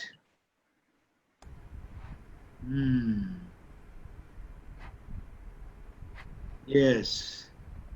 Dr. Saab, can I leave? जी sir, doctor साहब बहुत शुक्रिया sir, Thank you, ji. Thank you, जज़ाकल्लाह. sir. Thank you May for God inviting bless me. you. May Great. God bless you, sir. Thank you, sir. Thank you. Thank you, everybody, for listening. Any words, Cross? And Professor Hans, especially. Thank you very much. Yes. Thank you. Seventh row is So simple. Sir, third last column on the right, take, on the pink row. take. Take, yeah. Third last column on the right side. D8 ne. Third last row. Third last row. Row, You've yeah. seen the column. Take. G. What else? What else? The word, the first row. First row is word. Yes. Simple in the fourth row on the right. Oh yes. Wow. G. The fourth row simple. Made. Fourth row. So इसके नीचे made है. Made aa gaya. Can you see my circles? Yes, sir, we can see it. Sir, third row, third column, risk. Last row, courage. Third row. Third column in blue color. Yeah. Oh Hard wow, for- risk. This one. Wow. So first column, state, from the first word. First column, first word, state. G. You know this game was designed by class 10 students for us. Third last column, afford. Third last column, afford. Afford. Jai Janab, here you go. G, afford. ये cross नहीं बन रही, cross puzzles across like diagonal. Can you find some diagonal words as well? I think there are some diagonal Sir, words. strategy when from the very first word at the left top. Very first row? Very first word at the left top. STR, it is a diagonal strategy. Oh yeah, look at this. Wow, look at this. Last row from backwards, courage. Last row, courage. Yes. Backward. Where is Sir, commit. Commit from the ninth column, first row. Ninth column, 3, 4, 6, 7, 8, 9, 9. Courage. Commit, No, commit. This Sir, is the commit. ninth row. 1, 2, 3, 4, 5, 6, 7, 8, 9. Sir, first row, ninth column. First row, 1, 2, 3, 4, 5, Commit. 6, 7, 8, 9. ये CIS लिखा हुआ है ना? CISRE. इसमें तो courage नहीं है. There's no courage here. Sir, commit. Commit है, sir. From this C. Courage is last Sir, row. diagonally. Last Sir, row. it is Okay, diagonally. let me see. Courage is. Oh, see. Oh, this is opposite. Oh, wow. You found this. Courage. Amazing. The opposite side. Yes. Amazing. Very good point. G. Sir, I'm talking about commit. It's in the first row, ninth column, diagonally. अच्छा ये diagonal बोले ना तो यहाँ पे you never talk diagonal and this is commit. Yes. You were not using the word diagonal actually, na? So that's why I was not. There's mad written diagonal. Okay, sir. G. Commit. Wow. And this game was designed indigenously at CED by a class 9-10 student for us. And they spent many hours and I appreciate their creativity. Look at this. There must be a lot of words. Gear. Gear. Gear. This word is here. Gear. There are a lot of words I remember. I don't know exactly. Zadish knows the answer, I think. Maybe there are a lot of words. Sir, the ninth row. The ninth row. Sir, should I move towards the answer or? Fail. Wait a minute. G. Okay, sir. Ninth row. In reverse. The Really? ninth, yes, the word fail, but it's written backwards. I think the designer didn't know that. These are something new surprises coming in. Even the designers, they I think they don't know the reverse thing. So I appreciate the person who is finding reverse answers. This is something new. Anything else There from are our friends? almost 40 words in this puzzle. Oh, can you check, was fail there, encourage there, reverse order? Was it there? Otherwise, add that because Sir, in fifth column, seventh row. 3, Diagonally. 4, 5, 3, 4, 5, 6, 7, and diagonally is, what is the word? Means. Oh, look at this. This mean. Wow. Yes, means. Amazing. Here you go. And anything else? Anything else? The fail and courage are not here in the answer sheet already. So इनका नाम क्या था जिन्होंने बता? Can you tell your name who told us to help find these new things? Innovation, effectual game. What was the name? What was the name of the? What was your name? My name, Courage, Nyasha. You told us this, courage and fail? For Fail is Aina. Aina, wow, Aina, you're so intelligent. Amazing. Courage is Nyasha. Okay. Sir, sour. Third row in blue, S-O-U-R, sour. Third row in, oh yes, that is sour. ये तो खट्टा हो गया जनाब, मीठा And भी sir, लग गया। below sour is the word can. Wow, that is can. Wow. I think there must be more than 40. There's a word change in second row. Change. Okay, second row, where is change? Like you see courage, change. Courage, whether it's E, there's change. Yeah, courage down here, whether it's E, there's change. Change. Third row. Is the last column challenge, right? There's change. Whether it's courage. The orange. Yes. Great. Sir, 8th row, it's pray backwards.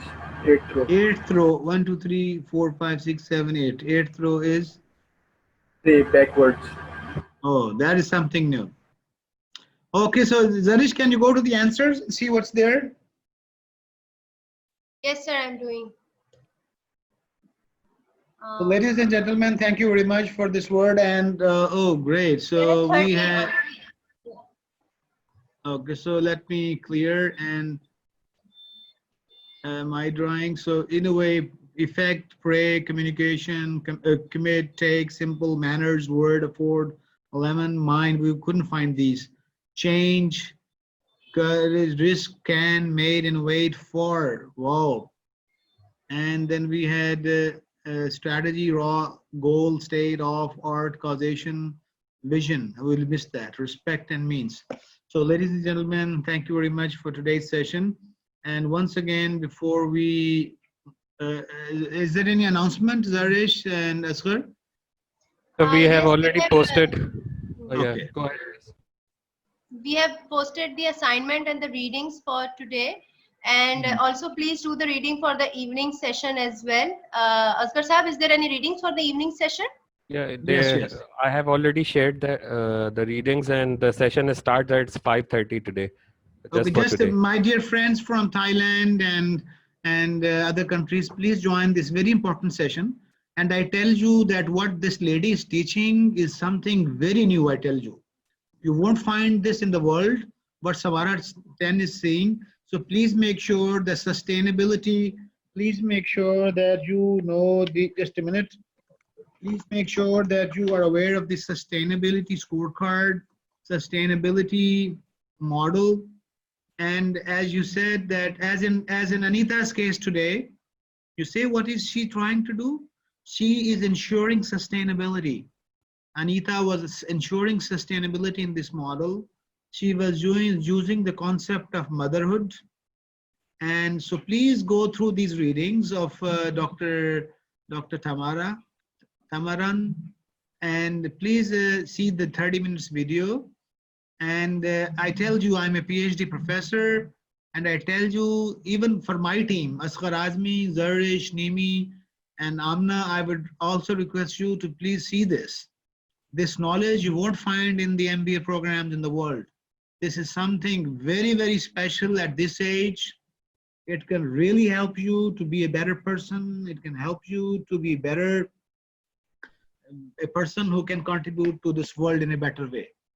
And with this, once again, I would like to thanks for your commitment, all of you. And I wish that one day we could invite you to Pakistan, Nayasha, Aina, and we're looking forward that one day we are at Karachi airport to receive you. You know what we do when we receive people at the airport? You know what we do, the traditions? We put flowers around you, garlands. So you have flowers.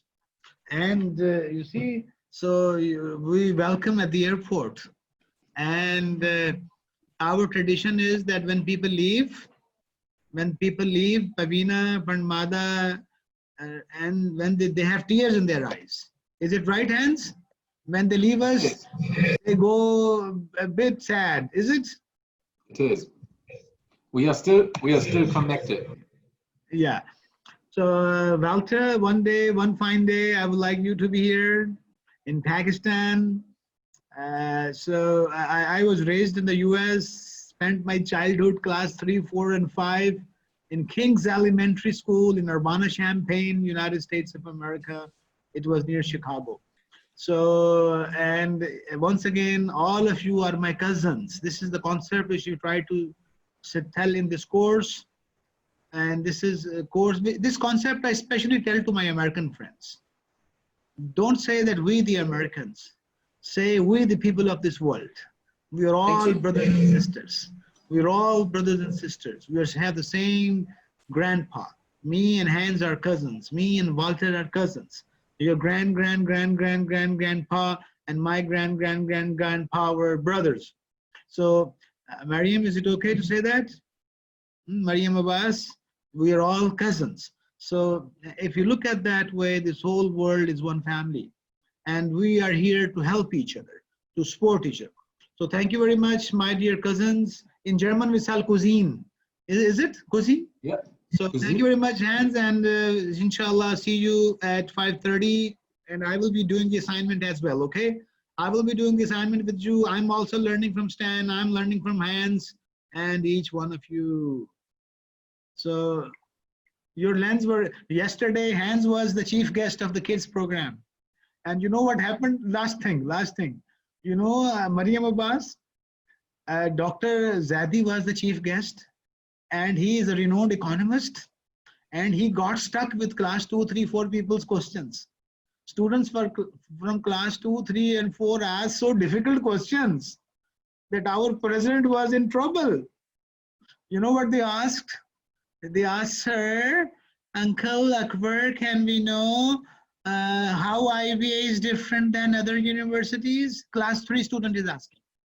Uncle Akbar, can you tell me if you become the president, what will you do in Pakistan?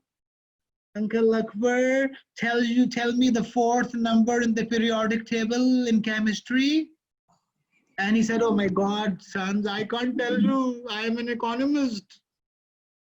Can you tell me how many electrons are there in this atom? So Dr. Akbar he enjoyed a lot, by the way. Hans, you want to share something? There were 80 kids asking questions to the president. They did not care about hierarchy. They did not care about anything. They just asked. And the president was not able to even answer one question. That was fantastic. And you know, they took control of our graduation ceremony. We wanted to do things in a certain way. And you know, they took control. There was a 2-year class 2 boy, Ahmed. You know, the class 2 boy, Ahmed, in 5 days, he made his own product and started selling. Mariam, in this it was unbelievable. It's unbelievable, and this is what I think we need to do. Entrepreneurship education has to start from early on, And the president of IBA did one real leadership answer. One of these kids, 8 or 9 years old, said, okay, I make you now the vice president. Whom will you choose as the president? And the answer was, no, sorry, I don't want to be the vice president. I am the president and you will be my vice president. And then they agreed upon this. So it was a wonderful session. It was a wonderful session. Can you ever see? I can send you the recording actually. I can send you the recording. And Zarish, can you please get the recording and send it to the group, and they can watch it for a few minutes and tell them when Dr. Akbar is in the spotlight. Can tell them when Dr. Akbar, there was a class 2 girl, Zainab. And you know, she said that I'm going to open a lemonade stand in Karachi near Millennium. For the first few months, I will be doing experiments in my home, and then I will be doing experiments in my neighborhood. And then I will engage my father and mother and my uncle, and then we will open a green, you see, class 2 girl, and mashallah. So once again, thank you very much. Thank you very much. And the Stanford students, please join in at 3:30 on our Blackboard Collaborate. I will move over there as well. Thank you very much, Dr. Shahid. Thank you very much, Dr. Shahid Mir. Thank you very much to the team, each and everyone behind the scenes. Excellent. And yeah, see you in the next session. Great.